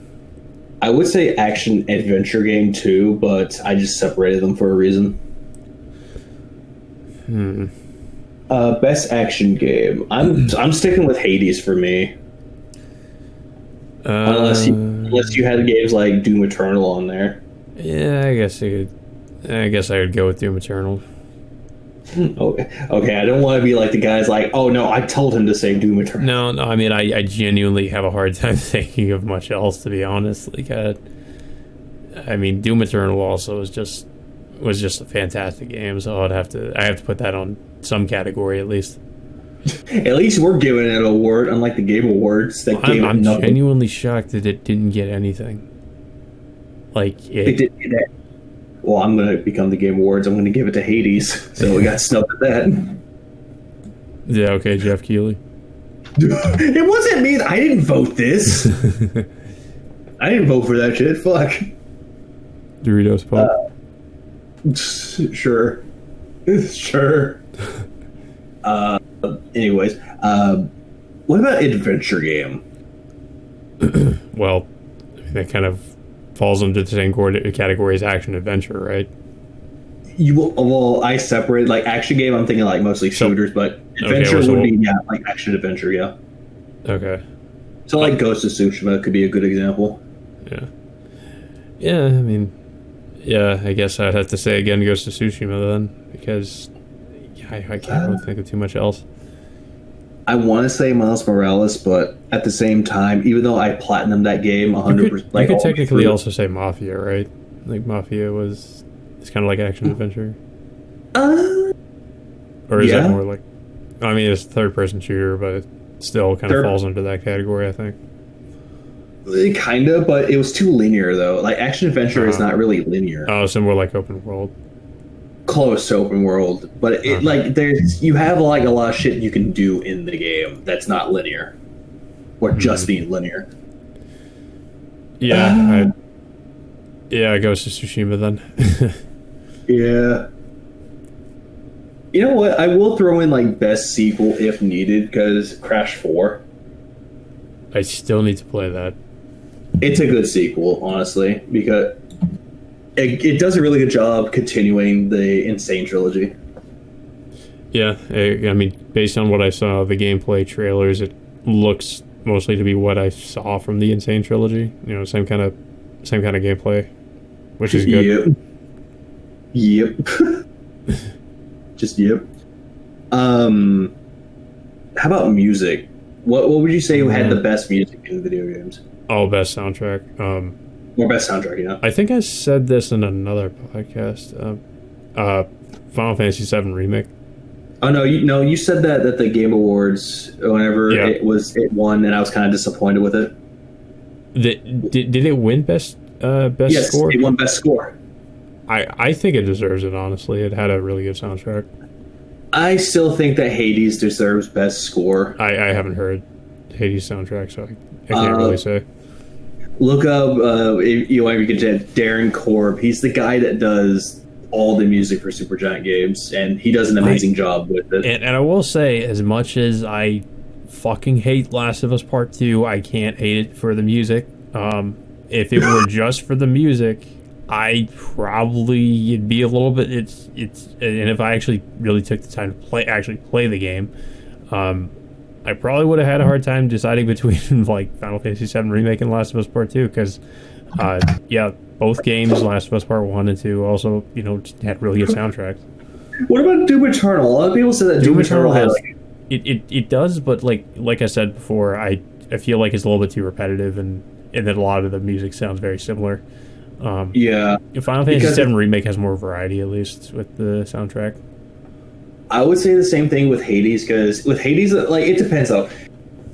Final Fantasy VII Remake, it revolves around being familiar with the original Final Fantasy VII music. But it also has a lot of new stuff, a lot of remixed tracks. But giving it its own swing of it. Yeah. But with Hades, though, it does it it has its own variety, but it implements music like music that you would hear in Greek mythology, like the harps and all that. Mm-hmm.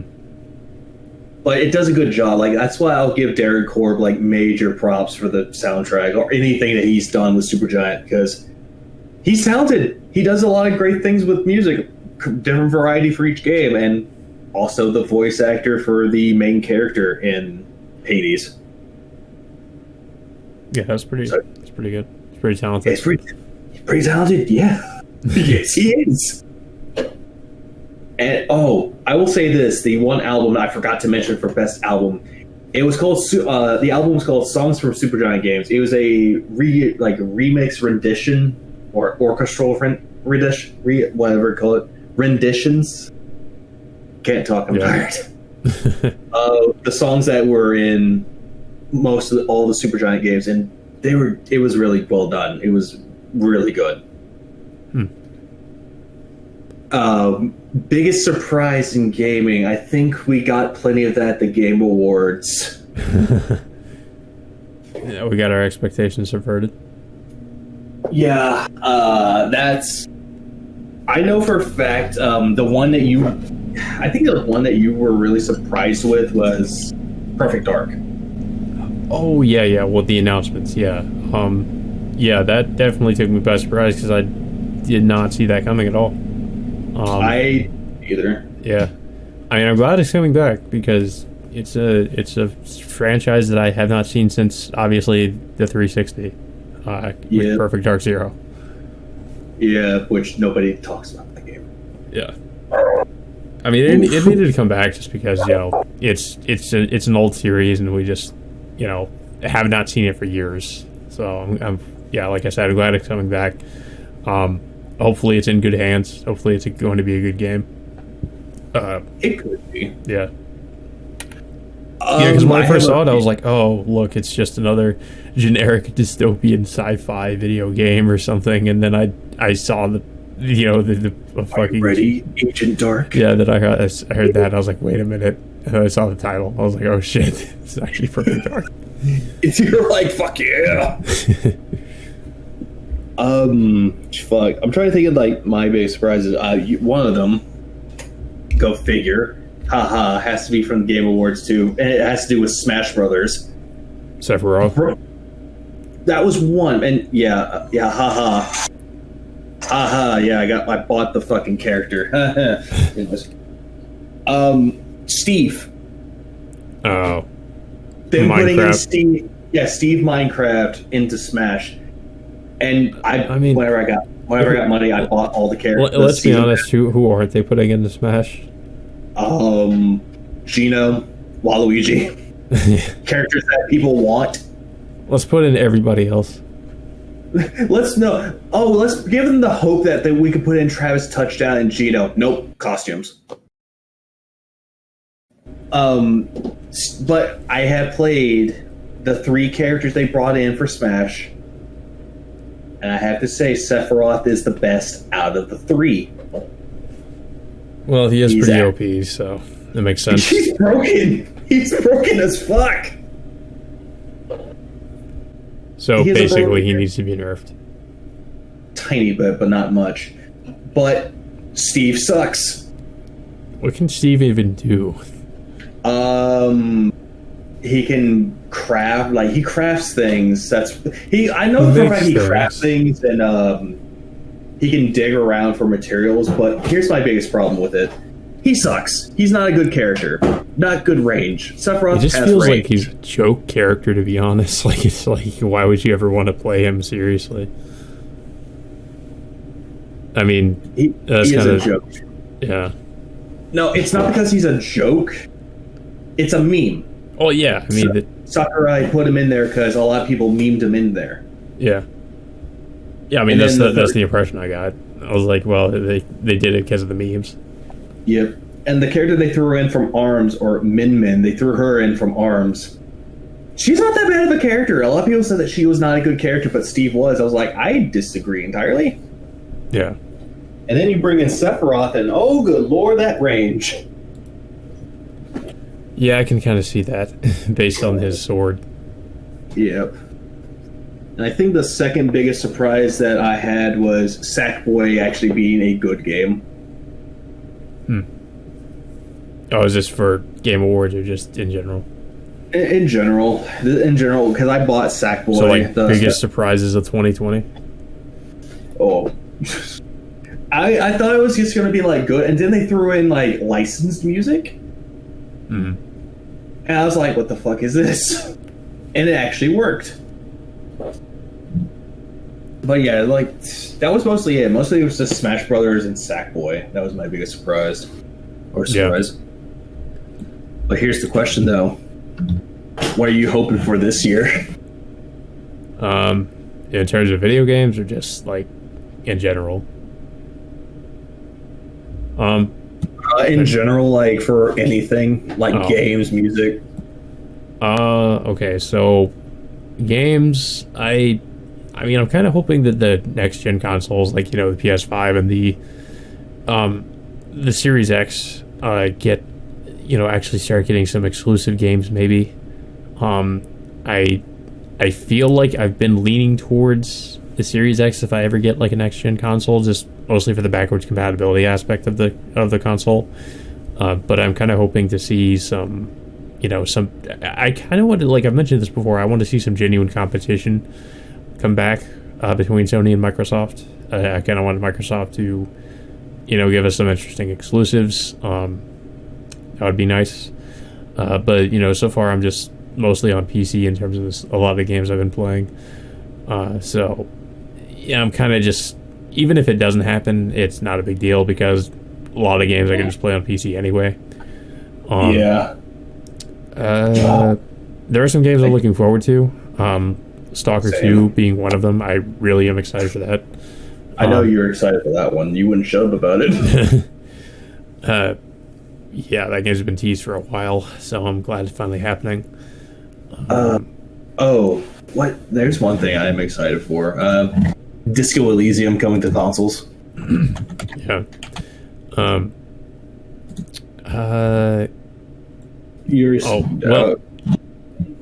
I guess also in terms of not just video games, but I guess also with certain movies, anime stuff in particular. I am interested to finally see, because we've all been waiting years for it, but Evangelion 4, the movie, which is supposed to be like the last movie in the Evangelion rebuild movies.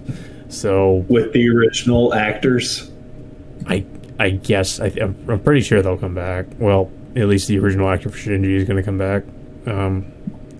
But yeah, I'm kind of interested to see how that's going to end, because it's going to be the last movie, and apparently it's going to be Hideaki Anno's like last Evangelion, like last thing he's doing for Evangelion in general, I suppose. I guess because he's been working on this for a while, and it's been delayed forever. So I'm interested to see how it's going to conclude. Hopefully it won't be similar to End of Evangelion.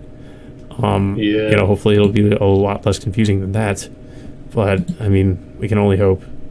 Not too much else in terms of anime stuff. I guess. Okay. Oh yeah. Video games. I completely forgot about this. I mean, technically, because visual novels are video games. If you can tell from my avatar, I'm really goddamn hyped for the Tsukihime remake, because, speaking of stuff we've been waiting for years to hear anything about, that's something else. We hadn't really heard anything about the Tsukihime remake until since 2015.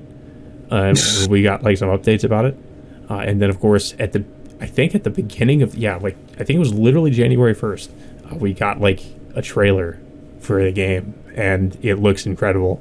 And it looks like they're doing a lot of different things with it, which I like, because it is a remake, so they're gonna have some different plot points. The original game, so the original Tsukihime came out in like 2000, and it was just made by a bunch of, pretty much at the time, like because this came out, because this is done by the Fate guy, if you don't know, the guy that did the original Fate Stay Night visual novel. So this came out before that, and it was pretty much just, at the time they were all in college, so just imagine like a bunch of college students.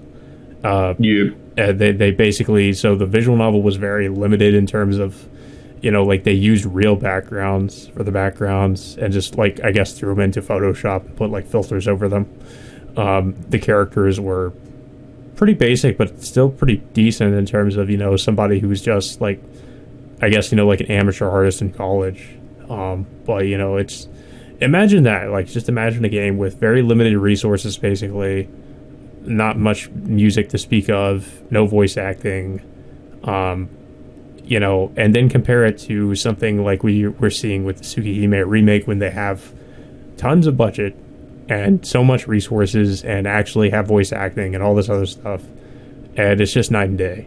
So it's like, it's crazy to see that. I'm just like, it's like, I guess you maybe compare it to, like, I mean, maybe it's not the most accurate comparison, but you see like something like the original Final Fantasy VII, and then you see the remake. It's kind of like that, where it's like you just jump from that to seeing the remake, and you're just like, how is this possible? How is it possible for this to look like this? Nothing is possible, man. Yeah. But yeah, I'm hyped for that one for sure. Only problem, of course, is going to be, because there is the running meme that Kinoko Nasu hates the West because none of his games, or at least none of his visual novels, have gotten like official translations. So basically the fans are going to have to I kind of hope not, but I mean, I feel like it's going to happen. The fans are probably going to have to translate the Tsukihime remake, and oh god, hopefully it won't take as long as some of the other translation projects they've done, because they have done translation projects for some of his other games. And just to give you an idea, one of the games there's been basically an ongoing translation project for, came out all the way, I think, back in 2014, and it's still going. There are still being translated chapters putting it out for that game. It is still going to this day. But I will say they are supposedly dedicated to finishing it this year. So that's good, because that, like I said, has been going for a long fucking time. So I'm glad to finally, hopefully, see that the whole game finally get translated, because that's just, holy shit. They've been at that for a long time. Like, really just off and on. Translating. They've been doing this for a long time. They really When have. did they ever get a break? Well, that's kind of the problem. Is there? It's like I said, it's been off and on translation. So like somebody will translate it and somebody else will. But maybe it's more organized now. I don't know. I really just feel like there needs to be like a coordinated group working on this as opposed to just some random ass people on forums. Because that's kind of how it was. They'll just post everything to 4chan. Well, they have dedicated forums for it. Not really 4chan, but you know. They put it on 8chan anyway. But yeah, those are some anticipated games I could think of. As opposed to that, like anything else I'm excited for 2021. I guess in terms of just how do you feel about the MCU movies or the Marvel movies? Oh yeah. Well, that's another thing. Let's talk about the theater situation and just the movie industry in general, and how the pandemic has basically like put them in a weird situation where they're just like putting everything on streaming services. HBO Max, I think, is a big example of this because they have, like, apparently they're doing this weird thing where they're putting out a movie on the streaming service and also in theaters, apparently. Yeah, they did that with Wonder Woman. Yeah. But I think this is kind of going to be an issue going forwards. Like, I think it's going to, it's going to be weird because a lot of the ways that these movies make their money back is through like the box office. So it's like you get rid of theaters, then like how are they really gonna, like, they're not really gonna make as much money back through, you know, like streaming service subscriptions. Yeah, it's like, so it's like how's that gonna work? How are they gonna make their money back if they make like a big budget movie? They're just gonna lose money on it. Well, of course they're gonna lose money on it because who the fuck wants to go to a movie theater now? Whenever we were told from like last March or last spring, hey, go to theaters and you die.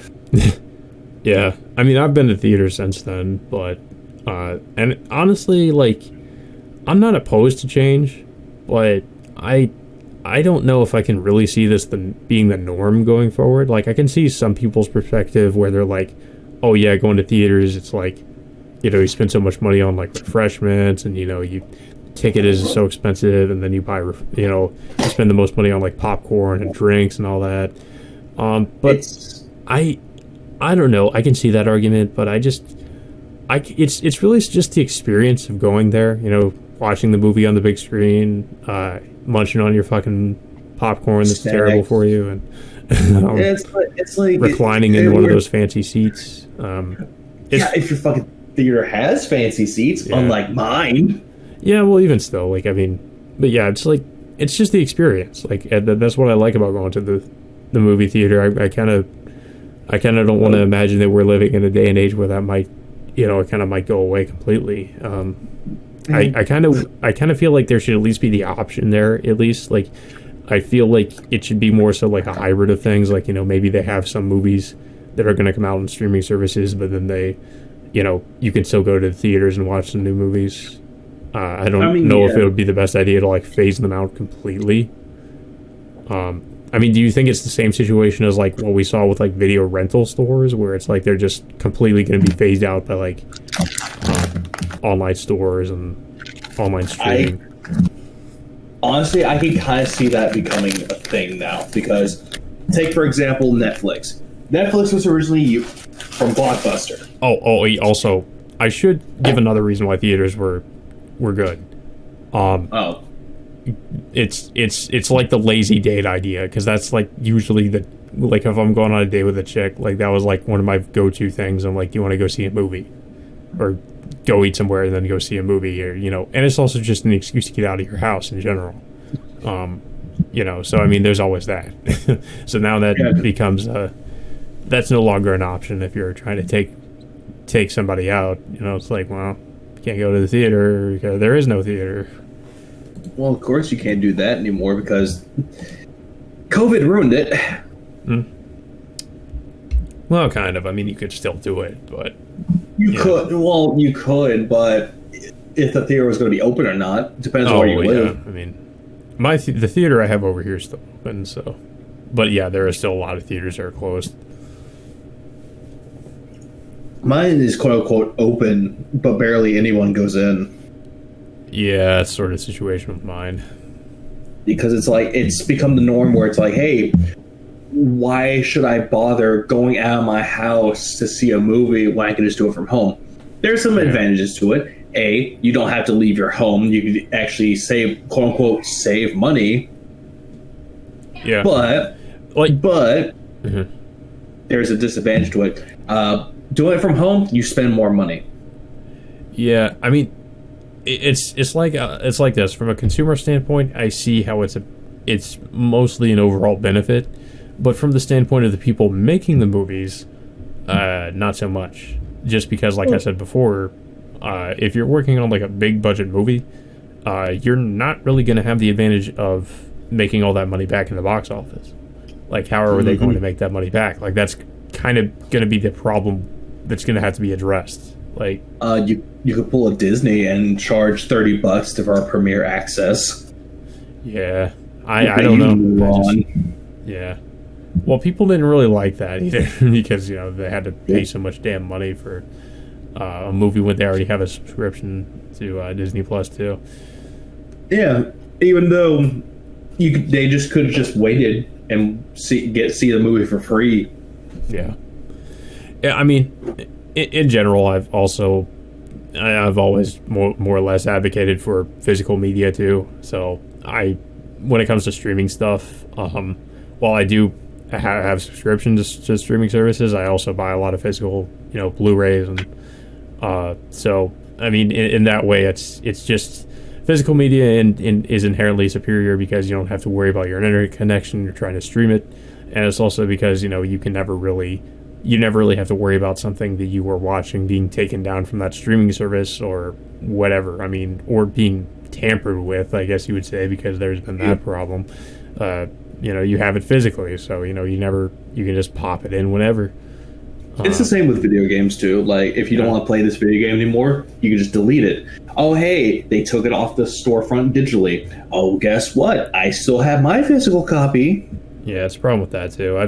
In general, physical media is just, in my opinion, superior. Yep. Disadvantage, it takes a lot of space. Yeah, that's the only thing about it. You know, you need to have the space for it, and admittedly, I don't, but I improvise. So, you know. I think we talked about this, and I didn't go over what I was anticipating. Oh yeah, go ahead. Go ahead. God damn it! Rant. Here's a rant. I want to say something, but people interrupt. I just have a lot to say. Well, anyways, honestly, I'm not really looking forward to much. Like, I kind of want to see the other Star Wars shows just to see how they look. I completely forgot about those. Yeah, I should have mentioned those too. Yeah. Yeah, like there's a reason to be excited about Star Wars again. You know, well, we'll see what this. Well, I guess we'll have to wait and see what these Star Wars shows are going to be like. But I'm at least looking forward to them. I'm hoping they'll be good. For like video games, I don't really know much because I don't know what's coming out this year. Yeah. Besides, you said Stalker 2. I think it has 2021 release. I don't know if it has a release date. I think it's coming out this year.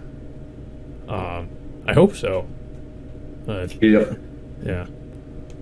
I do kind of want to get a PS5 somewhere down the road. I might eventually.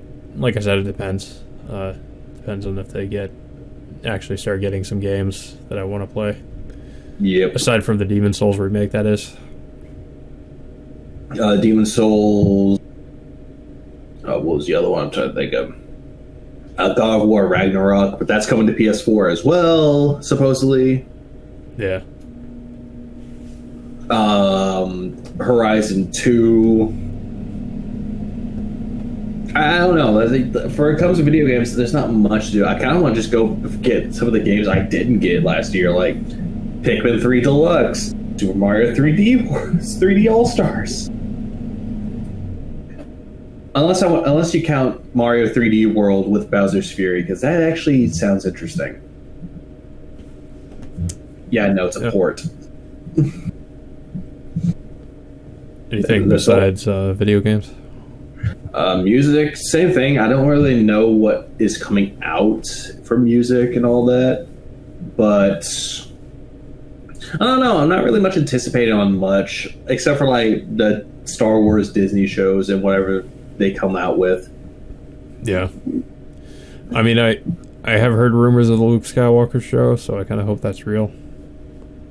With Mark Hamill. Yeah, I was going to say, do you think if they do a Luke Skywalker show, are they going to use deepfake Mark Hamill, or are they going to like recast him? I would say have both. Mm-hmm. That'd be a little bit weird, honestly, because it'd be have like both a young Luke, like how they ended. They have Mark Hamill. He's old. Yeah, I don't know. I guess it depends on the kind of story they want to tell. I mean, obviously, I'm pretty sure it's going to be young Luke Skywalker post Return of the Jedi, and it's probably going to be like him, building up the Jedi Temple. Just probably like that. Maybe training Grogu. Maybe it takes place after Mandalorian, or after season 2 of Mandalorian. Maybe he actually falls in love and actually has babies. Well, they would have to put Mara Jade in there if that were the case. Yeah, but the problem with that though, that would take for fucking ever. Yeah. Well, Luke just does have a fuck ton of kids in the EU, so. It's like, I don't want to have any more babies. You want to have more babies with me. I can't blame him. He's the woman he's married to is pretty hot, so. I was telling my friend, I was like, Mara Jade should be played by Scarlett Johansson, because she would probably be the best casting. She looks the most like her. Maybe. Well, she's a redhead. Is she though?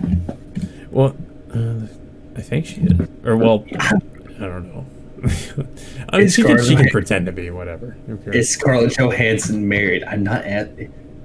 Why are you trying to find if Scarlett Johansson is a redhead? Okay. What is that? What is her natural hair color? Can't believe I'm looking up on that fucking. I think she's a brunette. Golden blonde. Oh. Okay. Okay, she wore a chestnut red. What the fuck? Okay, blonde hair. She always had blonde hair. I mean, there's a picture. I mean, face wise too. She kind of looks like her, so I can see her playing her. They put Keira Knightley in there. I can see that too. It's no, they put Natalie Portman back in Star Wars. No. Have her die off again. Well, Mara Jade does eventually die, so. Oh, god damn it. Why people in the fucking media will be like, what is with Star Wars trying to kill off Natalie Portman? I sense sexism.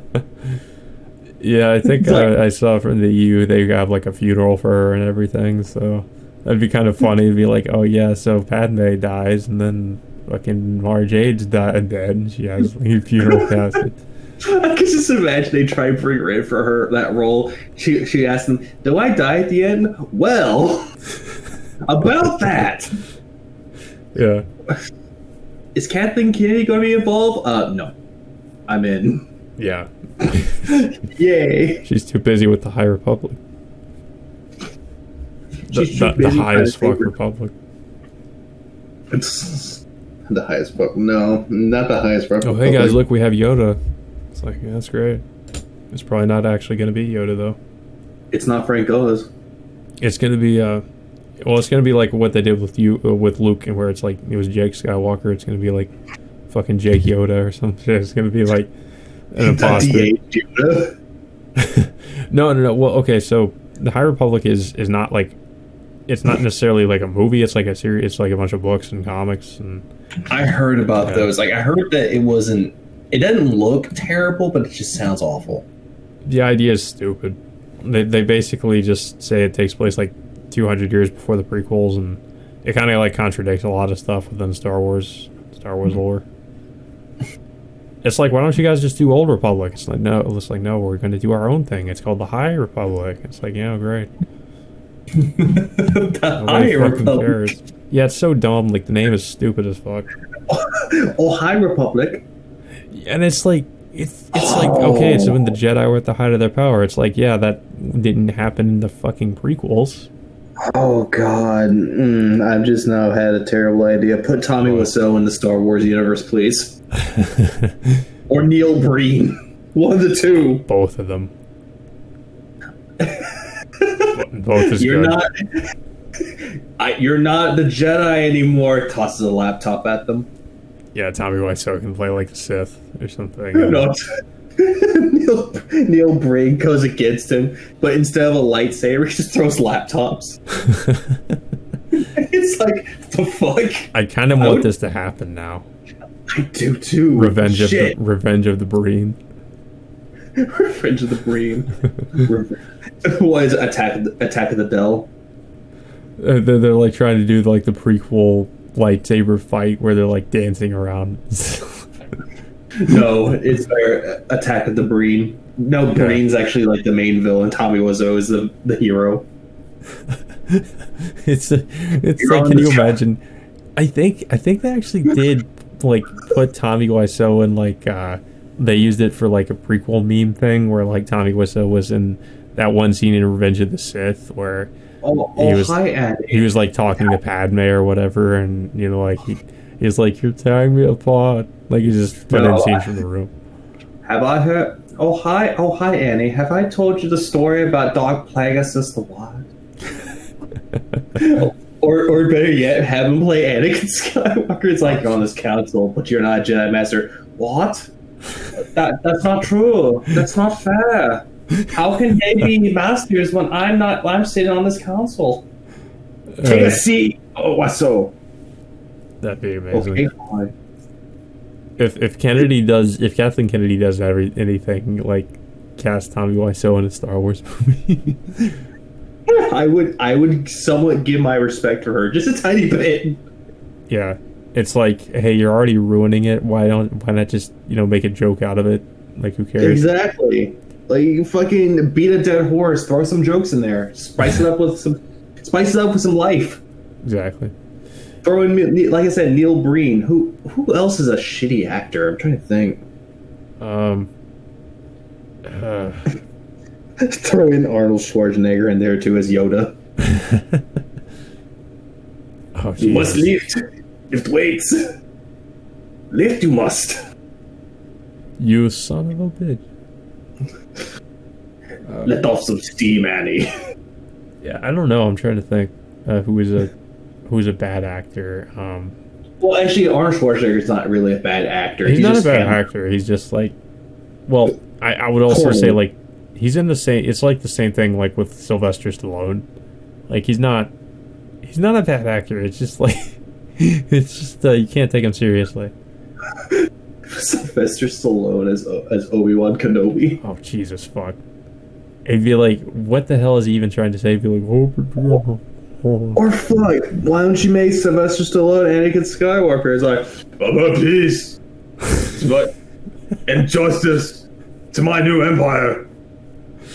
Your new empire. Don't let me kill you.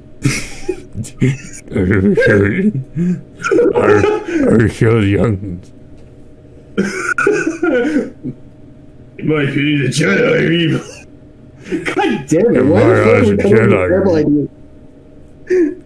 You betrayed the law. You betrayed the law. Law. Who remembers the Judge Dredd movie? The Stallone Dredd movie. The law. I still need to see the one with Carl Urban. That one was the better version, honestly. Yeah. Anyways, I think we got too much off topic. I think we talked about our anticipations. Yeah. Do you think that 2020 or 2021 will be 2020 New Game Plus, or will it just be a clean slate? From what I've seen so far, it's 2020 Prestige. Yeah, I have to agree. I feel like in terms of like maybe like media entertainment, it might be okay. Well, that is if COVID doesn't fuck with things again. But in terms of real world stuff, I think we are. If certain things happen, I think we're totally screwed. I'm not going to sugarcoat it. We are totally screwed. Yeah, because what was it last year? That's the only thing that kept this world like turning was the entertainment industry. It's like, hey, we have a lot more music, video games, movies, TV shows. You okay? Binge watch. Yeah, it's like, at least you can escape from the shitty reality for a little bit. Yeah, escapism. It's very keen here. Yeah. And it's great. Anything else we want to say about our anticipations for 2021? No, I already said what I wanted to about that. I just think that I can't think of anything off the top of my head. But okay, one thing I am anticipating though, if didn't they put out the Snyder's Cut already? No. That's okay. That I would actually totally wouldn't mind seeing that. And I forgot about that. Yeah. I am anticipating that. I thought about getting HBO Max just for the Snyder Cut, but. And Venom 2 is coming out, and apparently it is going to be rated R. Well, that's good. And Deadpool 3 will be a part of the MCU, rated R. Yeah, let's hope so. Yeah, but I'm highly anticipating Snyder Cut. I also I'm kind of hoping that the Matt Reeves Batman movie comes out sometime in 2021 because I want to see that. Yeah. Did you hear that they made that movie PG-13 and people are mad? Oh, did they? Apparently, it's been rumored or cited that it's going to be a PG-13 movie and how it's not going to be good. But here's my thing, though. I kind of hope not. Like, the vibe I got from that trailer, I was, thinking that's going to be an R-rated movie. That's not... Well, think about it. Batman, the Nolan Batman movies, they were PG-13, but they had the same kind of grit to it. Yeah, I guess you could say it's like a hard PG-13, like it borders on R. They could do that. Exactly. That's what I'm going with. But they will have a director's cut. It's going to be bad. I think it still could keep the same kind of tone. And still be PG-13. Yeah, it was like, who the hell are you? Vengeance. I had that sunk. Now I had that sunk back. God damn, Sylvester Stallone, get out of my head. Sylvester Stallone's in everything now. He's in everything. He's in trying to think. He's like Vengeance. He's in it, and I am Iron Man.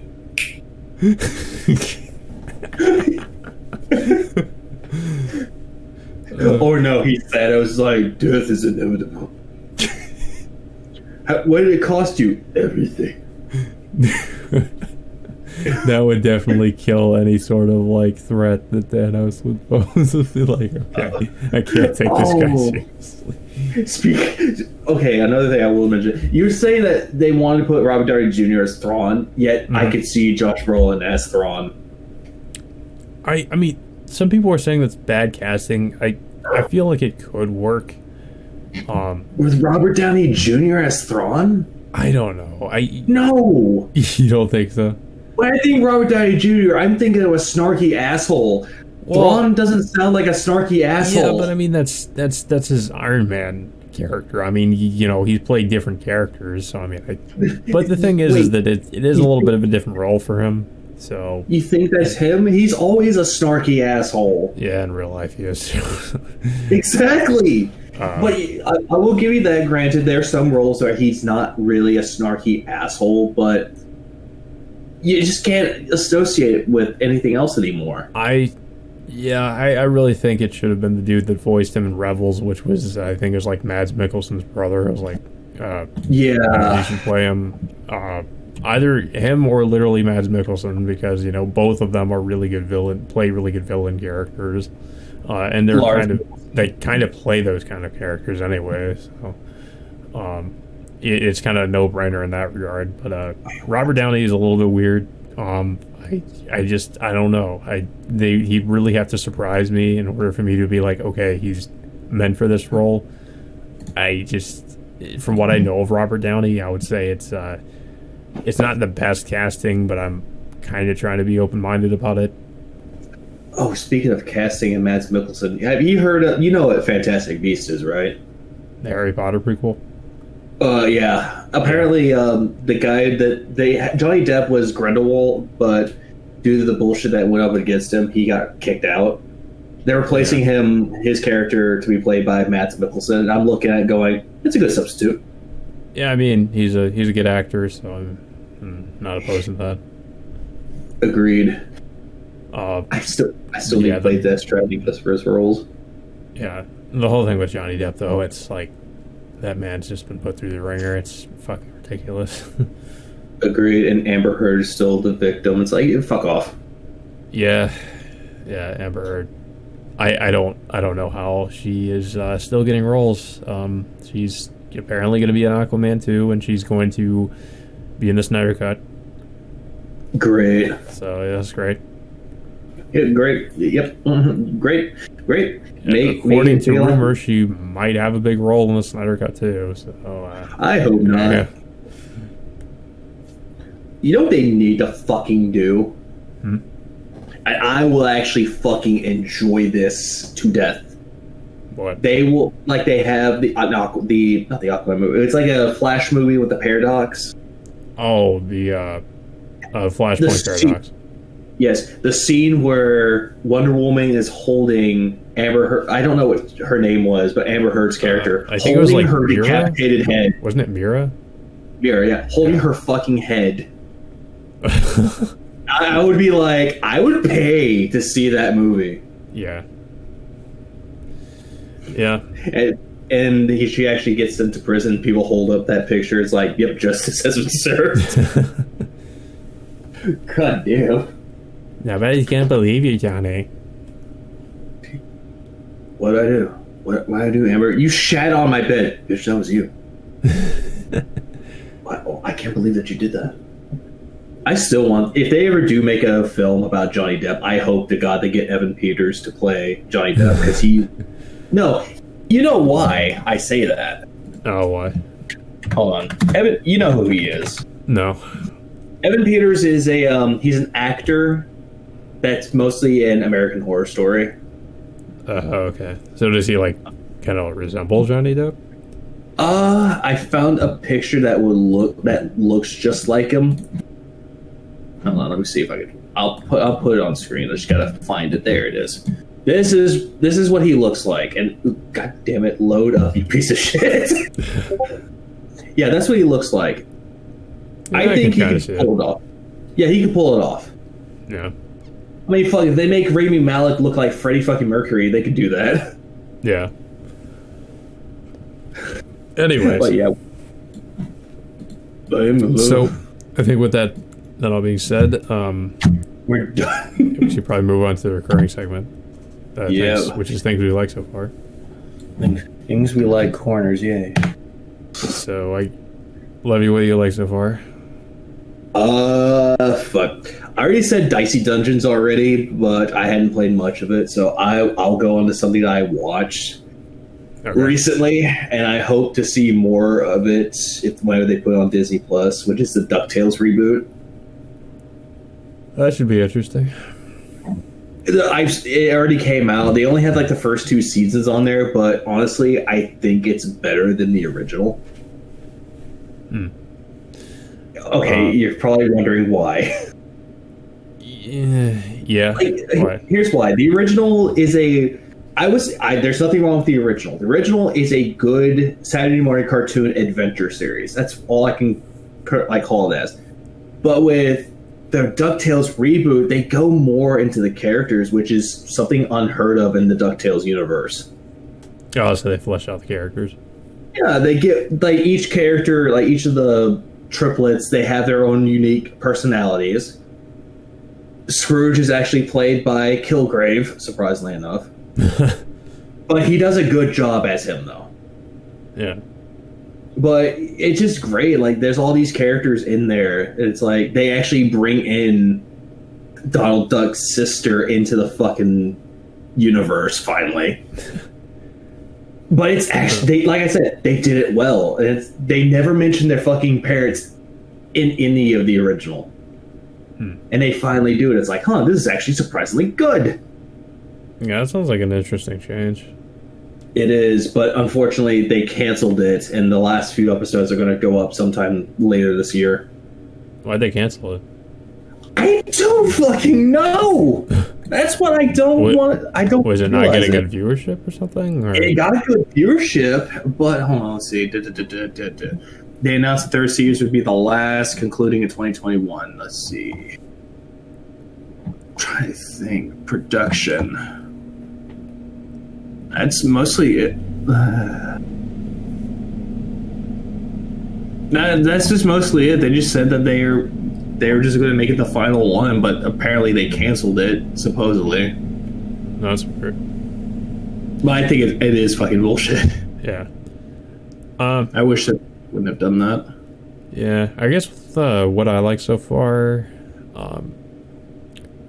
well, I guess, yeah, so far this, as you would say, so far this week, or... So far in general, okay. Well, aside from the Mandalorian, well, since the Mandalorian finished, the other show that I've kind of been keeping up with is season 5 of The Expanse. It's like they did the weird thing where they've been doing with some of the other Prime shows or on Amazon Prime, where they release like the first 3 episodes all at once, and then they'll just like do a weekly release of each episode, which I'm not really a big fan of that, to be honest. I kind of wish they just put everything out all at once, but it's whatever. They did that with The Boys, and I guess they're doing that with this show too. But yeah, season 5 has just been incredible so far, and it's pretty much been up to the standard I'd come to expect from the series. Season 4 was also like, so for those who don't know, the Expanse is a sci-fi show that has a lot of similarities to like Game of Thrones. It's basically Game of Thrones in space. I've been watching this. I picked up the show because I heard people were saying how good it was, and I started watching it, and I kind of watched it. I bought like season 1 on a whim, and I started watching it, and I was like, this is really intriguing stuff. And I kept on, and I just kept watching it. It's just got better and better with each season, and yeah, it eventually, unfortunately, it got canceled at season 3 because it was a sci-fi exclusive show, and yeah, it was exclusive to the Sci-Fi Channel, The Expanse. Oh yeah, you told me about that one. Yeah, it was a Sci-Fi Channel exclusive, or Sci-Fi Channel original, I guess. And it got canceled after season 3, and I don't know why, because it was a really good show, and they canceled it. So, but fortunately, Amazon Prime picked the show up, and ever since then, it's been a Prime exclusive. Season 4 was a Prime exclusive, and it was great. Season 5 so far has just been amazing. Like, it's just, the stakes have been raised so goddamn high in season 5. Basically, like, the premise of the show so far is basically, you know, these well, at least the threat so far, I should say, because it's kind of hard to explain everything about the show in terms of its premise, but the main threat had been like the proto-molecule, which is this alien thing, or this alien technology that is basically sort of used as a bioweapon, and it's basically the main characters have to stop the proto-molecule from getting into the wrong hands, or, you know, because it can do so much damage, and it can evolve into you know, it can evolve into something else, I guess. But in season 5, it's the main threat is like this group of terrorists that it's kind of been subtly built up in the background in the previous seasons, that these group of people known as the Belters, who are like an oppressed class of people that live in like the belt, or, you know, I guess this area called the belt, in outer space. They are, you know, that there had been a terrorist organization that had been, you know, that, or, well, more so, I guess, like a independent, like, freedom fighter organization they had before, and then they had another faction that was more like a terrorist organization, I guess, and season 5 kind of introduces them. I think they're called like the Free Navy. But in season 5, they're like the main threat, because they sent like a bunch of asteroids toward Earth that destroyed like a large portion of it and killed a bunch of people. So yeah, they basically like raised the stakes real fucking high in season 5. And it's pretty good, really fucking good so far. Like, it's developed a lot of the characters that have been introduced in the beginning of the show, and it's been pretty interesting to see where they've gone as characters. And I am a little bit like I kind of am a little bit disappointed that we don't really get to see much else of the proto-molecule so far, but it seems like the terrorists are going to use that later on, so I kind of was hoping they would show more like of these creepy fucking proto-molecule, aliens or whatever that come from the proto-molecule, and we maybe learn more about that, because that was one of the more interesting aspects of the show, was the mystery behind the proto-molecule and what it really is and what it's trying to do. But they go more so into the terrorists, the Belter terrorists in this season's, which isn't uninteresting. I find it, it's definitely an interesting premise for season 5. But it'll probably go more into the proto-molecule again eventually, probably when the terrorists decide to use it, because they do have it. So that's always fun. The fucking terrorists they already basically essentially use nuclear bombs or these fucking asteroids to destroy the Earth, and then they're going to use the proto-molecule probably to kill everybody who has supposedly been oppressing them. So that's great. But it's great. You can't fuck this up. You fucked it up. Oh. Yeah. But yeah, so that's pretty much what I've been enjoying and looking forward to, and also I haven't seen, because there'd been a new episode that dropped today, and I hadn't been able to watch it yet, so I'm looking forward to checking that out. But yeah, that's pretty much it for what I like so far. Yeah. But with that, I think we can also move on to the recurring end question: is what resolutions have you made for the new year? What have you made for the new year, Chaos? Come on, we have to hear it. I don't really make New Year's resolutions, to be honest. Like, I just find them kind of a waste of time. Like, nobody really falls through with them. Like, they pretend to, and then they just never really, I'm going to lose all this weight, and then they just never really go through with it. I'm going to lose 200. I'm going to lose 100 pounds, gains 50. Pretty much. No, I already got one of mine. One must find a better job, and boom, I got a better job. Well, this isn't so much of a New Year's resolution, but I guess, do changes that you've made in your life, like, even before the new year, or I guess close to it, would you technically count that as... Like, is it close towards 2021? Yeah. Sometime... If it was, happened last month, then that should count. Yeah, like it happened a little bit before the new year. But yeah, so basically, I have kind of a coffee addiction. I drink coffee in the morning, and my parents make it at night, and I pretty much have always drunk it at night. But I've been having a lot of fucking issues trying to sleep. Well, that's why.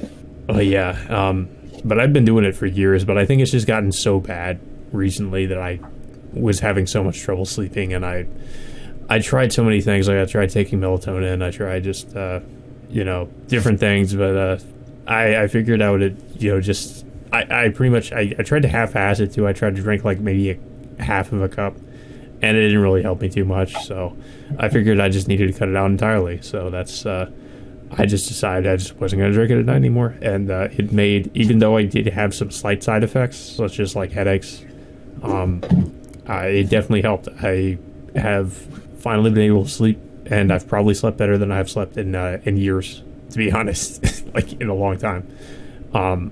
I still don't, like, I've always kind of had this thing where it kind of takes me a long time to go to sleep, but I still at least am able to sleep mostly through the night. And when I was drinking coffee at night, I would have so many problems. Like, even if I did go to sleep, I'd wake up like quite a few times. But now it's just like I sleep pretty much the whole way through. So yeah, that's been a pretty positive change.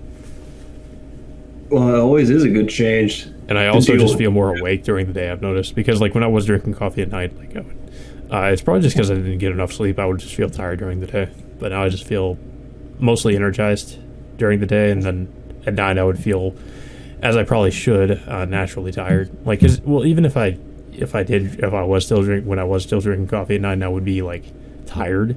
I still wouldn't be able to sleep. So even if I was tired, I wouldn't sleep. So that's but now it's like, even if I'm tired, I'm fairly confident I'll be able to sleep.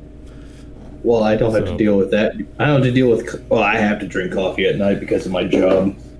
Oh yeah, right. You gotta stay. But like, Yeah, working nights. It's like, hey, what do you do? Make sabers. See, Okay. that's why I don't. That's why I don't want to work night shifts, just because it's just so weird. It's like you stay awake at night and then you sleep in the daytime.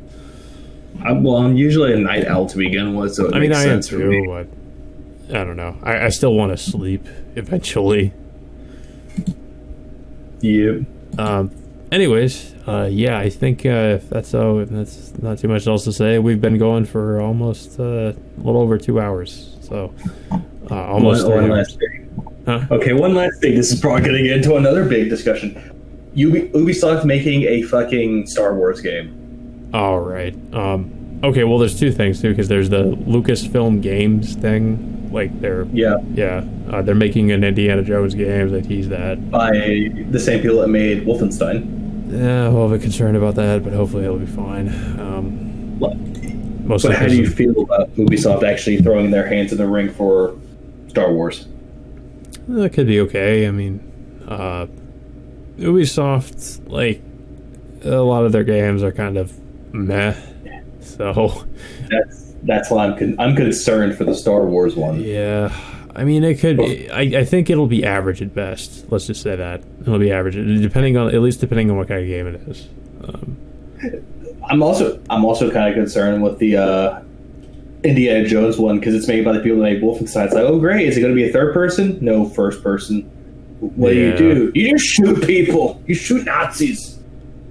Yeah, and like you just son. Yeah, I mean, like, you know, we had stuff like New Colossus and what was it? The Wolfenstein Youngblood, which was and Cyber Pilot. Yeah, which I do own Cyber Pilot, but not Youngblood. Yeah, both were kind of not so good. So yeah, I don't know. I mean, maybe it'll be okay. I'm kind of crossing my fingers it will be, but you know. Yeah, I don't have too much else to say about that, to be honest. I get it. We'll just have to wait and see. It's like, but if not, though, well, it's Ubisoft's fault. Oh, yeah. Well, I mean, it always is. Ubisoft is always doing the, you know, making bad decisions, in my opinion. Or, you know, I mean, I don't know. Some of their games are okay. Like, I'm not a huge fan of Assassin's Creed. Far Cry is okay, but it's just the problem with their games is that they're just repetitive and they follow the same formula. They need to. I feel like their problem is they're just not innovative enough with a lot of their games. I feel like that. Like, I'm just kind of hoping that's not going to be the same thing that happens to the Star Wars game. Where, well, I mean, I don't know. I guess you could also make the argument like, well, the Star Wars game isn't in a franchise. You know, the Ubisoft has been milking dry for years. Like, you know, Far Cry or Assassin's Creed. So, you know, there's that. So maybe it'll actually be something new. Hopefully. I guess the worst case scenario is that, you know, yeah, it's a new game, but it just has a lot of the trademark Ubisoft things, if you know what I mean. Like, they put stuff they've done from their other games and put it into this game. And, yeah, I mean, that's all I could really assume. But, yes, we'll see. I don't know. That's all I really have to say about that. Yeah, I agree. But yeah, I guess that all being said, that'll probably be it for this podcast. I'll go ahead and give my plugs here, and how I will be showing Levy's plugs. And yeah, so I guess we'll probably take another maybe week or so break and come up with another idea for a podcast. And I'm not really sure what we'll do next, but we'll come up with something. I kind of like this. Yeah. Then my hair gives out. It's like, no. Yeah. But yeah, so that all being said, until next time, we will see you guys later. Yay, my internet.